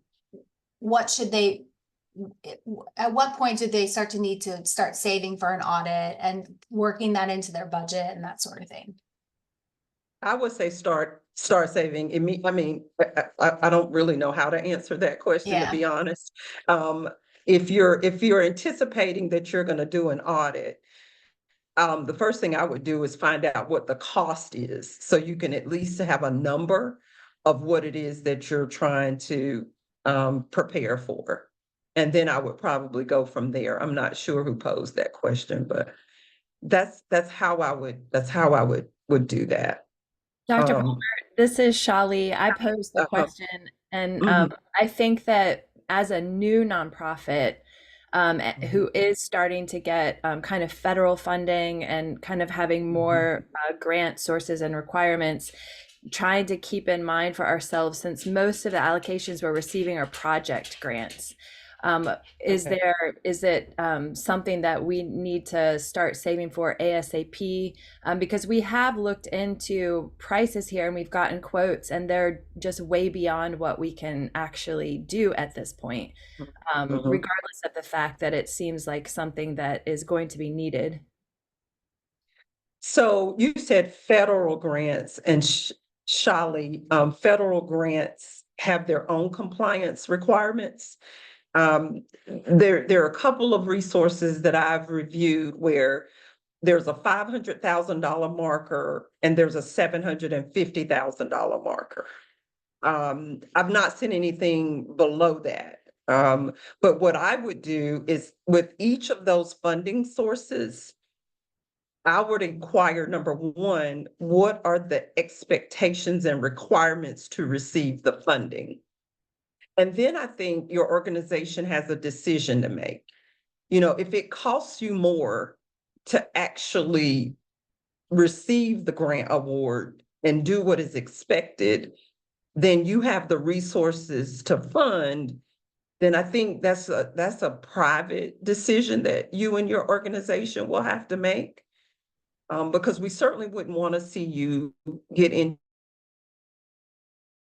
some challenges with your funder. Is that helpful? Yes, that is really helpful. I think that even when we first started receiving state funding and we saw a line item in the contract about auditing, we immediately reached out to our contact there and they were just like, oh, we don't expect that at this certain level. But there just isn't. Okay. It's like you have to ask to get that level of transparency. Otherwise, it is in a lot of the contracting documents. So it just feels like something that we need to prepare for, but we're nowhere near the $500,000 mark. Okay. Okay. And what I will say to the whole group, your funder is the authority.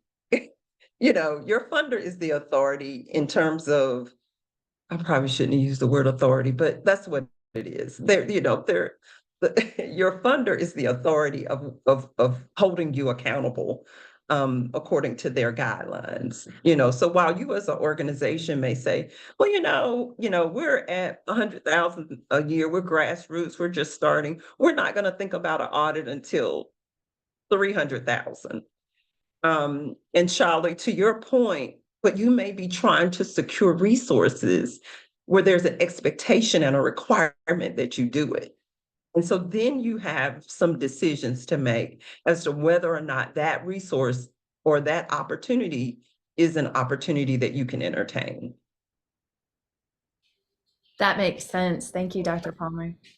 You're welcome.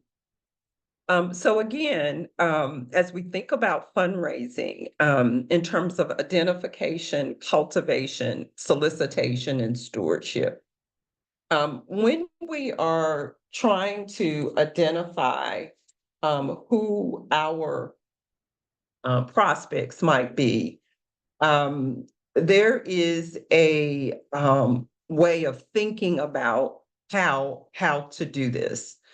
And so for some of you, your nonprofit organization already has a donor base, an existing donor base. And then for some of your nonprofits, you're trying to create a donor base, or you're trying to enhance that donor base. And so in the identification stage of fundraising, you're either trying to take the current donor base and upgrade their giving, meaning they're giving more, or you're trying to create a donor base from zero, and you're having to identify who your prospects are. And so in doing that, what we encourage you to do is to generate a list of who your prospects might be. And so in terms of thinking about that, go in your workbook to page 111. Go to page 111. And so what you would do here is you would generate, and it could be all your board members, it could be your staff, definitely minimally starting with your board. You would generate a list of all the people you know. So let's say there are 10 people on your board. We would have 10 identification lists. And so we would list all of the people that we know, all 10 of us. We would check off, next column, which of the people that we know believe in our cause. Then we would ask the question, of the people that believe in our cause, how many would be willing to give us money? And of those individuals that would be willing to give us money, how much would we ask for? So I'm going to repeat that on page 111. So here is our identification list. And let's just say we're starting with our board of directors and we have 10. That means we would have 10 prospect lists of individuals that we've identified. But notice the progression. We're listing all the people, we're listing people that we know, not vetting them, not thinking long and hard. 15 people that we know, or it could be 20 people that you know, or it could be 25 people that you know, or it could be 100 people that you know. And then by each of those individuals, we're going to ask the question, how many of these folks believe in the mission and vision of our organization or the cause that we support? Of those individuals, how many do we believe would be, how many of those individuals give money already? Like they give away money, like you know that they donate to causes and they're in the habit of giving in some form in terms of money. And then of those individuals, determine an amount that you would ask for. Now, what I will say about this worksheet, you can modify those columns if you have a different way of framing it, of framing the framework here. You could definitely do that. So then we get to the end of this exercise and we've got an amount to ask for.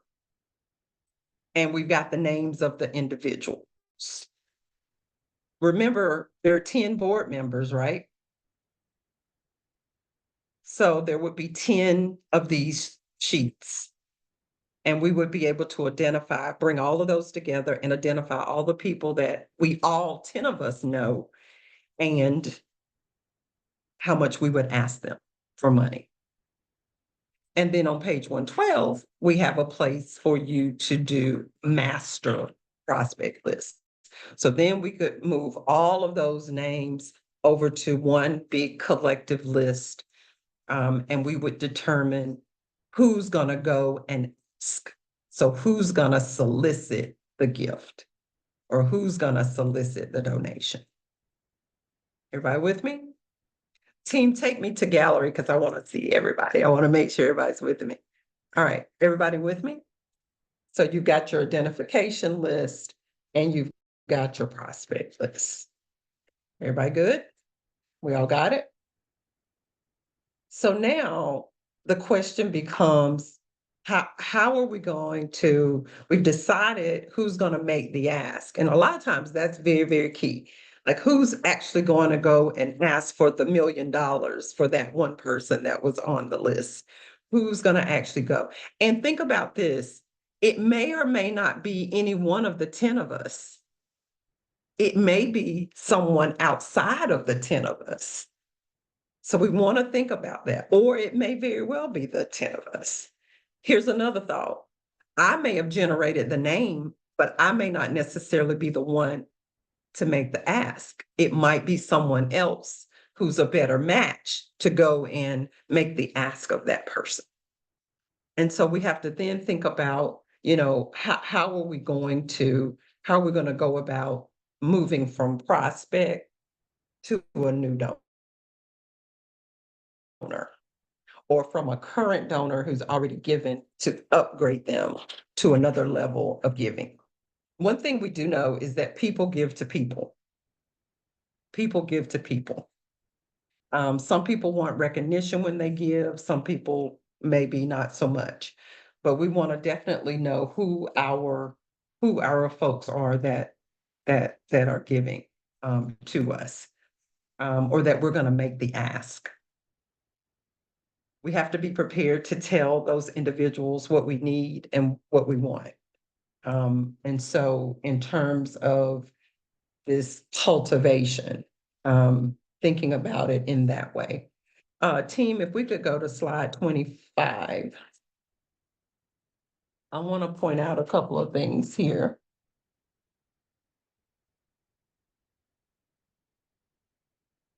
So again, we're trying to move our prospects to them being new donors. We want to have our existing donors, maybe we're trying to upgrade them.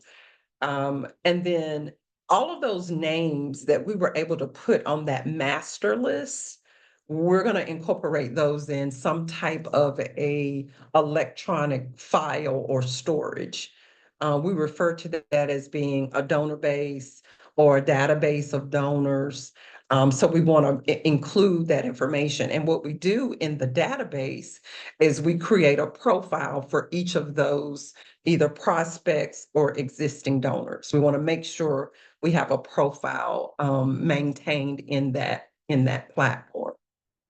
I want to give you some examples of what those platforms are. And some of you may be familiar with some of these donor-based platforms. Salesforce is one. Bloomerang, and it just like it sounds, Bloomerang, Bloomerang. HubSpot, capital HUB, capital S, and then POT, Hub, HUB Spot. That's another one. Network for Good is another example. And Little Green Light is another example. And so these platforms are designed specifically to help us manage data and information about donors. And so we're able to build this into our infrastructure on how we cultivate donors.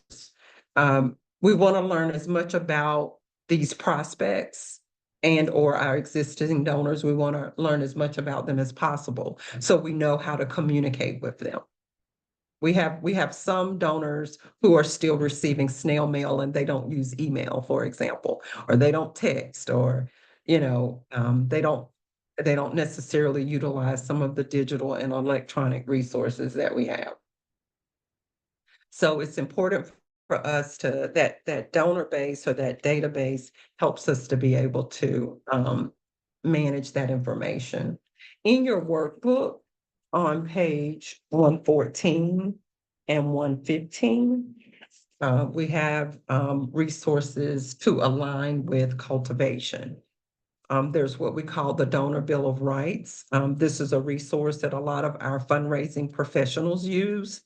And this is really the way in which we should expect to interact and interface with our donors. In terms of just, if we're going to secure donors, we're going to maintain a database, we're going to reach out to them on a regular basis. It's important for us to understand how to interact with them. So this is a resource that we have for you for that purpose. And then on 115, we have the donor base information that I shared. So again, identification and cultivation is where we are with this fundraising stages. Next slide is solicitation. And I've talked about this already, but just keeping in mind that we have this collective prospect list. And again, you can do that same exercise. We did it with prospects, but you could also take all of your existing donors and craft a way to approach them for an ask to upgrade as it relates to the existing donors. So the solicitation is making the ask, maintaining a relationship, and oftentimes minimally, we are asking and making an appeal once a year. This is minimally. So minimally, we would be sending out communication to either our new prospects and or our existing donors, asking them for that annual gift, and asking them for that annual gift each year. So that's a way to in terms of thinking about solicitation. And again, we're emphasizing the individual contribution here. We are emphasizing the individual contribution. So what do we mean by stewardship? Team, we can go to the next slide. What we mean by stewardship is once we have received the funds, we're managing those funds. And we already talked about financial management. So we have a budget. And we have obligations that we're trying to meet each and every year.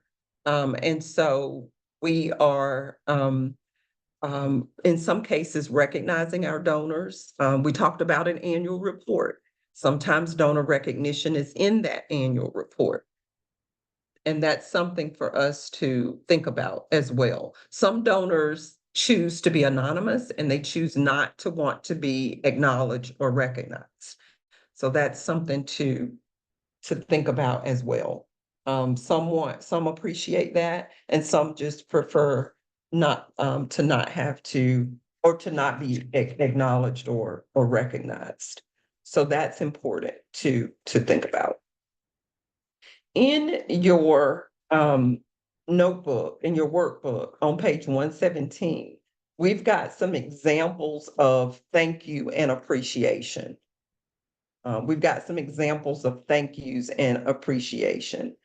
And so it's a little plan that you could use. This was specifically for a youth program. You've got the different type of donors that they're trying to interact with or thank. And then we have some strategies on how you can do that with that particular group. And think about it from the perspective of sometimes we have specific programs that we craft our giving around. And so that's important to think about. When you go to 118, this is a worksheet that we have here for you related to the different stages and then the type of fundraising that you could possibly use to help identify, cultivate, solicit, and or steward. And so this gives you a way to organize this on paper so that you can frame your efforts in a way that you can share it. And so that's on page 118. So I want you to kind of know that you have that there as well. I think I saw a question in the chat. Any tips or strategies for friend raising? We have a great need for people to volunteer and spend more effort seeking out these sorts of donations that we do monetary contributions. That was a lot, Lisa. So let me open up that question. Let me look at it. Hold on one second. Dr. Palmer, I was the one who asked the question. And also don't want anyone to think we don't need the monetary contributions, but we do. But I feel like we spend a lot of our time and effort asking people to give of their time. And that one often feels a little trickier just because I don't know, requires more of a commitment, I guess. And so we approach it the same way by having prospect lists, and we think of ways to give our thanks and all of that. Didn't know if any other organizations here today have experience with this or any tips or strategies. That's a little beyond just asking for a donation. So what that reminds me of, Ashley, is volunteer recruitment, retention, and reward. When I see I think you have in here for people to volunteer. We have a great need for people to volunteer. And so that to me, in quite a few nonprofit organizations is almost like a whole, not a different department, but it is a different area to manage. And so, and while volunteers can yield donations, that can happen too. That seems to me more to lend itself to that than it does to actual fundraising. Does that make sense? And that's a whole nother area of what we might find in a nonprofit. Does that make sense?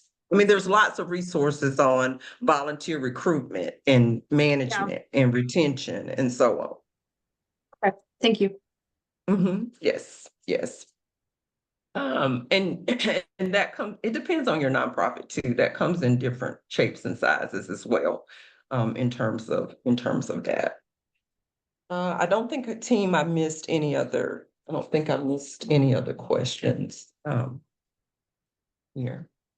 Turn with me to, I was just saying there were comments, it's some additional comments. oh, okay, great. And I'm sure some folks can attest to this. Volunteer recruitment, and management and retention can become its whole, a real big, area of work for your agency. I mean, you can grow that into being a whole department of what it is you do, depending upon how many volunteers you need. I mean, and believe it or not, just like there are fundraising professionals, there are professionals in the volunteerism realm as well, as it relates to nonprofit organizations. Turn with me in your workbook to page 120. Okay, this is one of my favorite pieces of information and materials that we have. This is definitely one of my favorites. Now, what you have on page 120 is you have what is called the pyramid of giving. This is a common framework when it comes to fundraising and when it comes to fundraising by professionals. I mean, this is a framework that you will see in any fundraising training that you participate in. And the idea is that you're going to grow into receiving estate gifts. So I'm on page 120. The idea is you're going to grow into receiving estate gifts. So planned gifts, bequests, individuals leaving some of their assets and what they own, leaving it behind for a charity.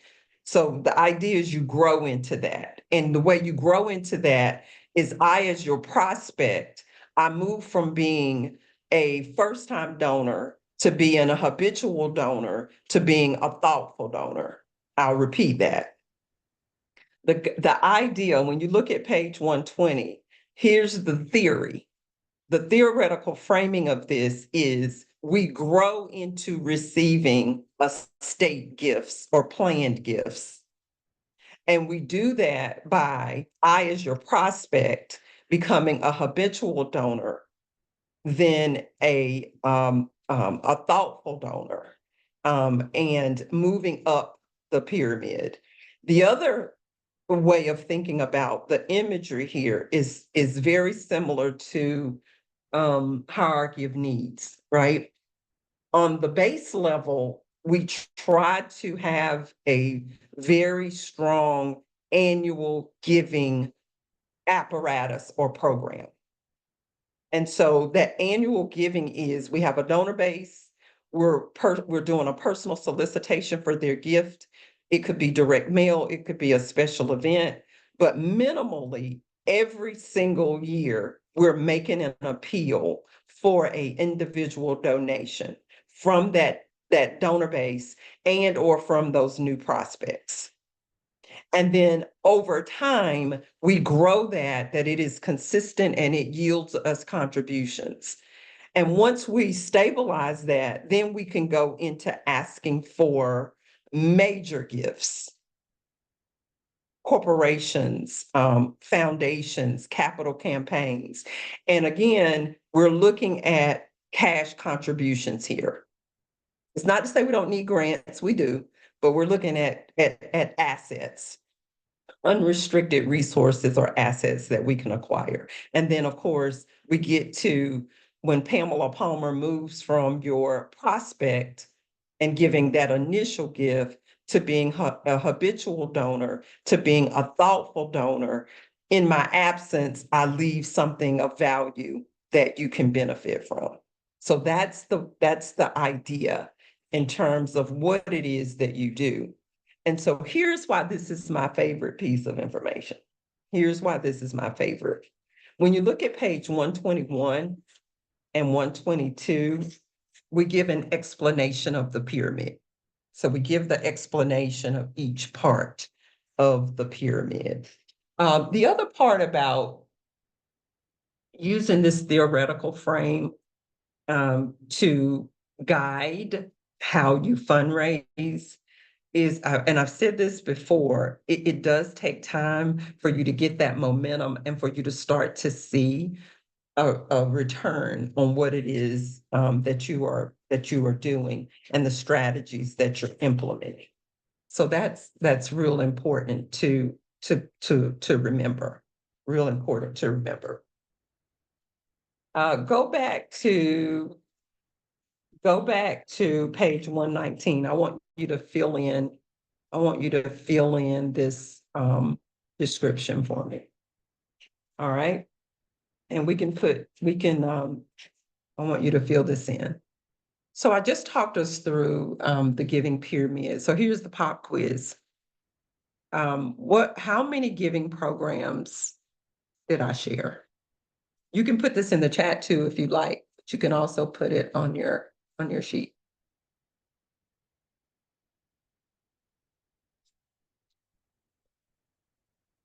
How many giving programs?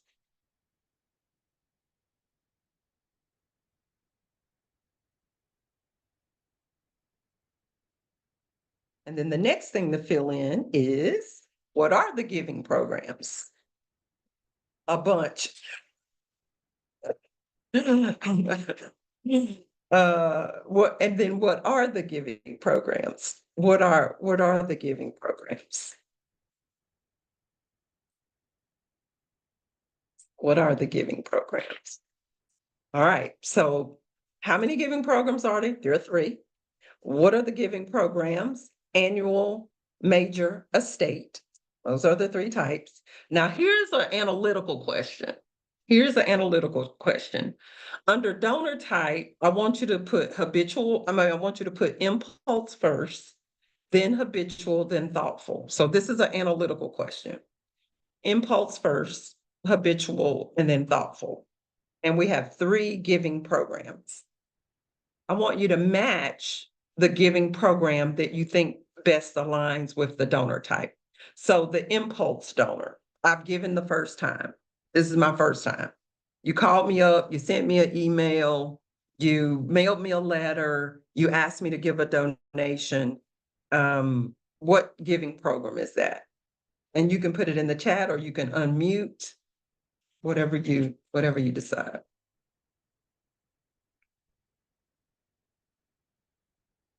Impulse, which one? Based on the theoretical framework, I should say. I said annual. Yes. So my impulse. Habitual. Which one do you think best aligns? I've been given for a while, 2, 3, 4 years. I've been given, I don't know, the same amount every year. What giving program might you want to share with me? Major. So you might ask me, don't stop giving what you've been giving, keep giving that. But we've got this capital campaign going, or we've got this unique opportunity that we want your help with. So we could definitely use some of those methods. And then the thoughtful, which program is the program? Estate. Thank you. You're exactly right. So you kind of see, once we can conceptualize like what and how we can go about doing fundraising, then we can customize it. Because that's what you're trying to get to. You want to customize your fundraising approach to in alignment with your organization. And then the last point on page 119 is, what does the pyramid symbolize? What does it symbolize? And it is a way to consider the hierarchy of needs theory, that if we can establish a really good foundation, then we can start to work in those other areas and trying to secure those gifts in that way. So that's important to think about in that regard. Keep in mind that when we're communicating with donors, we need to use different methods depending upon the donor, and also depending upon the program that you are working with, as far as annual, major, or estate. So that's a way to think about that. Some fund development strategies that we've already talked about a little bit when we looked at the image of diversifying revenue. Team, go to slide 30 for me.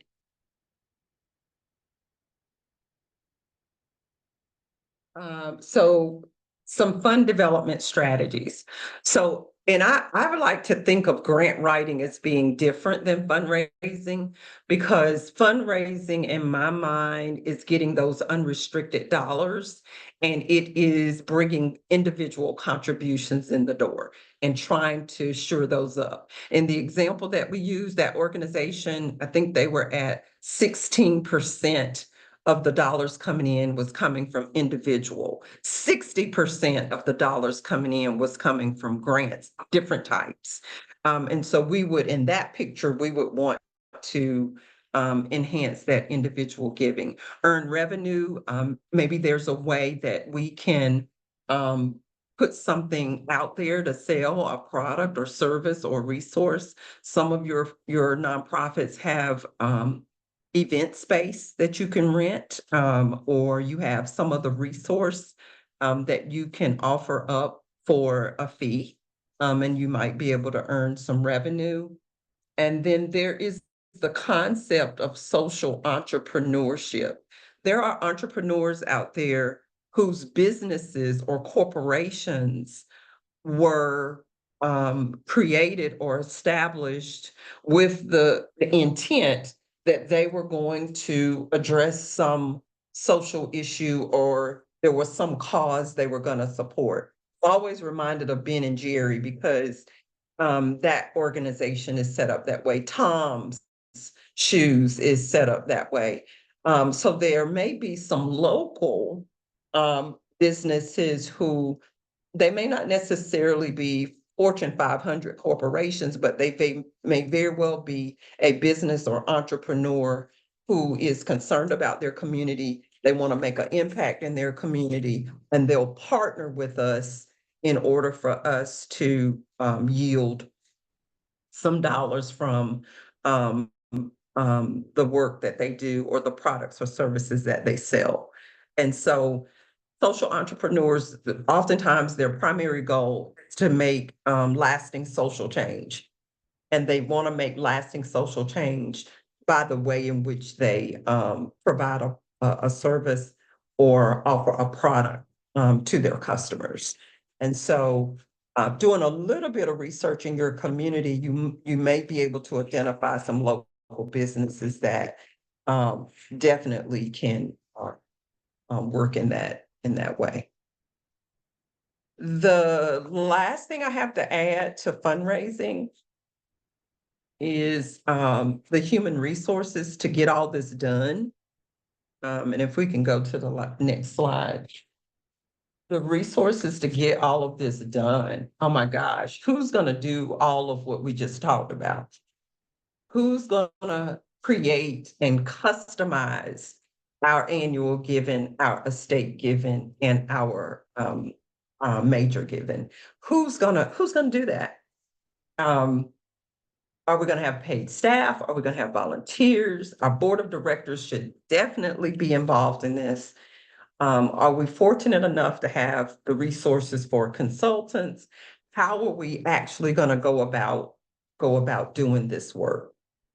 And so it is very important for us to really think about this, because while all that we've shared related to fundraising is those are options, what is our capacity to be able to actually put some of that to work? And again, it just kind of begins with kind of thinking about, okay, here's the big picture. How can we tackle this in a way that gets us to the end goal? And we'll be the first to tell you, it's not an overnight thing, and it takes work, and it takes intentionality, and it takes not giving up, because it can get really, really challenging. Tracy talked to us about our budget, generating financial reports, doing audits. I mean, all of that, it takes all of that in order for us to be able to show ourselves credible in the face of fundraising. I mean, those things are tied together.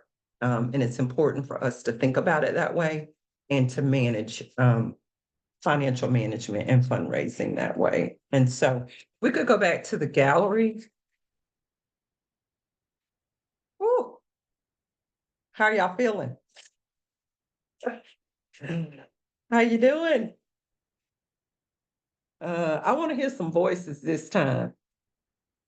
I don't want to read the chat. I want to hear your voice. Overloaded. Financial management and fundraising. Greg, go ahead, Greg. This is some really good stuff, and it's just, I felt like I was getting tsunami'd. It was good. And again, thank you, Greg. Again, take some time. You know, it's information. But there is the customization of this information that is your next step. Your next step is, how do I customize this in a way that meets my needs? And team, what we will do when we start next week, we'll do a reflection on fundraising. So we'll just make a note of that.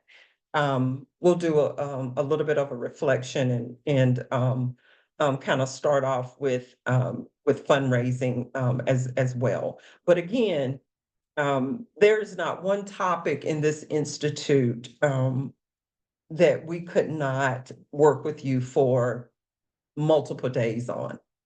Not one topic. We could very easily have a conference on just one of these topics each. And so again, give yourself some grace. Give yourself a minute to sit with the information. We will be doing our last session next week, and generate your thoughts, generate your questions, and please share those with us. I know the team is going to talk to you about our evaluation. We debrief every week and we revisit those. And so please take the time to share with us your thoughts and your perspective. Yes, about the work that we're doing, but also they're with the way some of the questions are phrased or framed. You can also ask some very pointed questions too, or you can leave us with some very pointed questions and thoughts. So definitely use that. Okay. Thank you, Greg. I want another voice other than mine. Where are we? How are we doing? Hi, Dr. Palmer, Shelley. Good. This has been really informative. This is something that I've been asking, trying to get my hands on something like this, because this is, I am not familiar with this at all. So this has been great. And so my question that I have for my agency where we have not done any fundraising, and I would come up with a fundraising plan, I would start with these stages and then build those out as part of my plan. Is that correct? Thank you. Yes, and keep in mind that framework is specifically around individual contributions. Right. And when Yes. you get into the pyramid, then you get into specific programs, right? A specific type of fundraising program. Yes, but that's definitely, you're correct. Thank you. Awesome. Anybody else? The team is only going to give me another minute or so to give voices. How are we doing? And then of course we'll stay on for our office hour time slot after this, but how are we?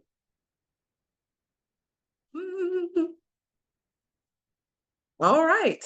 Well, I'm going to turn it back over to the team to give you some instructions about next week, our last session. And we are going to stay on after we sign off at 12:30. We'll still be here in the classrooms, so you can stay if you have questions or thoughts or comments. Rebecca, I think I'm passing it over to you. Yes, thank you, Dr. Palmer. Gonna get my slide up here for our closing. We do have one of those evaluations for you to fill out again. We really do read your feedback each week when we kick off our review of the upcoming session. So I'm going to put that into the chat. There we go. That in there, if you can take a few minutes to fill that out, that helps us greatly. Also wanted to mention for next week, our final session will be on human resources for part of it, and then a graduation that follows. And we have some notes for graduation prep if we'll go to the next slide. We work with an online service called Montage. And basically what it does is it allows you all, this is optional, but you all can submit some videos after some prompts. We have a couple prompts that we put up there. You can decide which one you want to respond to. We just ask that you keep your video upload pretty short, so like 20-30 seconds max. And then the service allows us to compile those videos, all messages all together to form a graduation video that we will share as part of graduation. Like I said, it's completely optional, but after you get your wraparound this week, you'll get an email invitation from Montage. So remember that name when you see it pop up into your inbox. It's not spam. It comes through us to ask you to just upload a couple words of encouragement to your classmates, talk about the things that you gained from the Institute, kind of what you're taking away as a leader, where you hope to grow, those sorts of things. So it's a really great way for everybody to kind of compile that together and share that in one format that we can all watch together. And feel free to get creative. Last time we had someone who was with an arts organization put together a stop motion video to showcase like a little graduation send off. And it was really special. So feel free to participate if you'd like. And then we will have some graduation themed backgrounds. Some of you have been using backgrounds. You've got, your green screen, or you have an image that you pop up there. We'll post some of those. Those are a really fun way to celebrate graduation. We'll give you links to those in the wraparound that you can download and upload to your Zoom. It'll also have instructions there for how to update your Zoom background. It might be something that you haven't done before, and it's a great way to just sort of learn another tool in Zoom. You may see folks that have green screens or blurred out images behind them, those sorts of things. You can upload and work on that. And then if your mailing address has changed since you registered for this course, it's important to let me know what your new mailing address is, so that we can get you your class certificate for graduation and also your class photo. We'll take a Zoom photo of everyone since we're virtual, and we'll compile that together to give you a class photo. Any questions about those three things that I raced through and covered very quickly? All right, hopefully everybody can join us for that next session. It's a great one to attend. We're actually going to have a previous participant from another cohort come and give our little commencement. Just a couple minutes of them talking about the course and what it's meant to them. So we're looking forward to that. Let's go to the next slide regarding member benefits. You can see some of the things that we've listed here for both financial management. If you're a member, these are some of the things you can access. When you get this, the link to the slides after today's session, be sure to go to these slides and review what your member benefits are. It's important that you get familiar with them and that you get to know where they are on our website so you can access them pretty quickly. And if you have other folks, staff members, board members, who don't have access to your member benefits, it's important to ask them to go ahead and create their own user account so that you're getting the full benefit of your member benefits for all staff and board members. We've got some other ones down here for fundraising on the next slide. And then 2 quick shout outs for obviously our conference is coming up real fast. The next slide you'll see, if you haven't registered yet, tickets are getting low. So I would encourage you to go and go to our website and register if you haven't already and you plan to attend. We're really looking forward to it. It's going to be a jam-packed, wonderful time to actually get to be face-to-face and see lots of folks, maybe folks from this cohort that are planning to be there and previous cohorts of our Nonprofit Management Institute. And then lastly is just a quick plug for our masterclass coming up. We've mentioned this before and we'll continue to mention it because I would love to see a group of you from this current cohort attend this in-person masterclass if you're available on the 19th. Dr. Palmer will be there. I'll be there. Lisa will be there. I think Leslie might be there too. Our team will be there basically to meet you and to kind of dive in a lot deeper on some of these things that we've been talking about and really get to share face to face and reconnect with everybody. So we're looking forward to that. I'm going to be sending out a special email to all of you that will include all of you to go ahead and register for this in the coming weeks. So with that, I think I'll close this up. Anybody have any questions?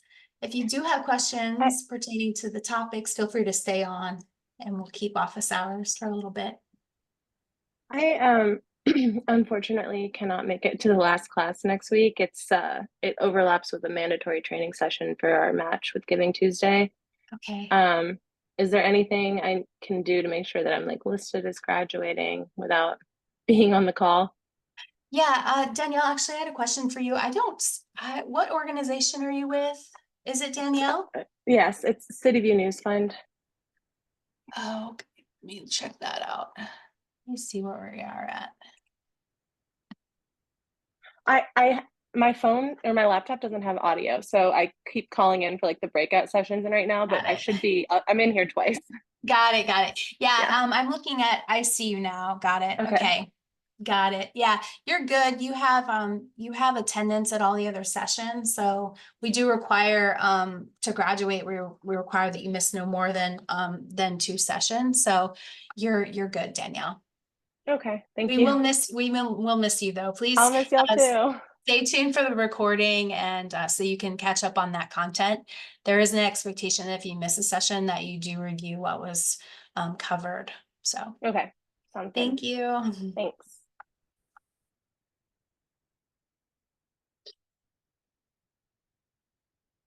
Thank you. Any other questions, closing thoughts? If folks are staying on for our office hours. I see folks starting to depart. It was good to have you all on the call. Thanks for joining today.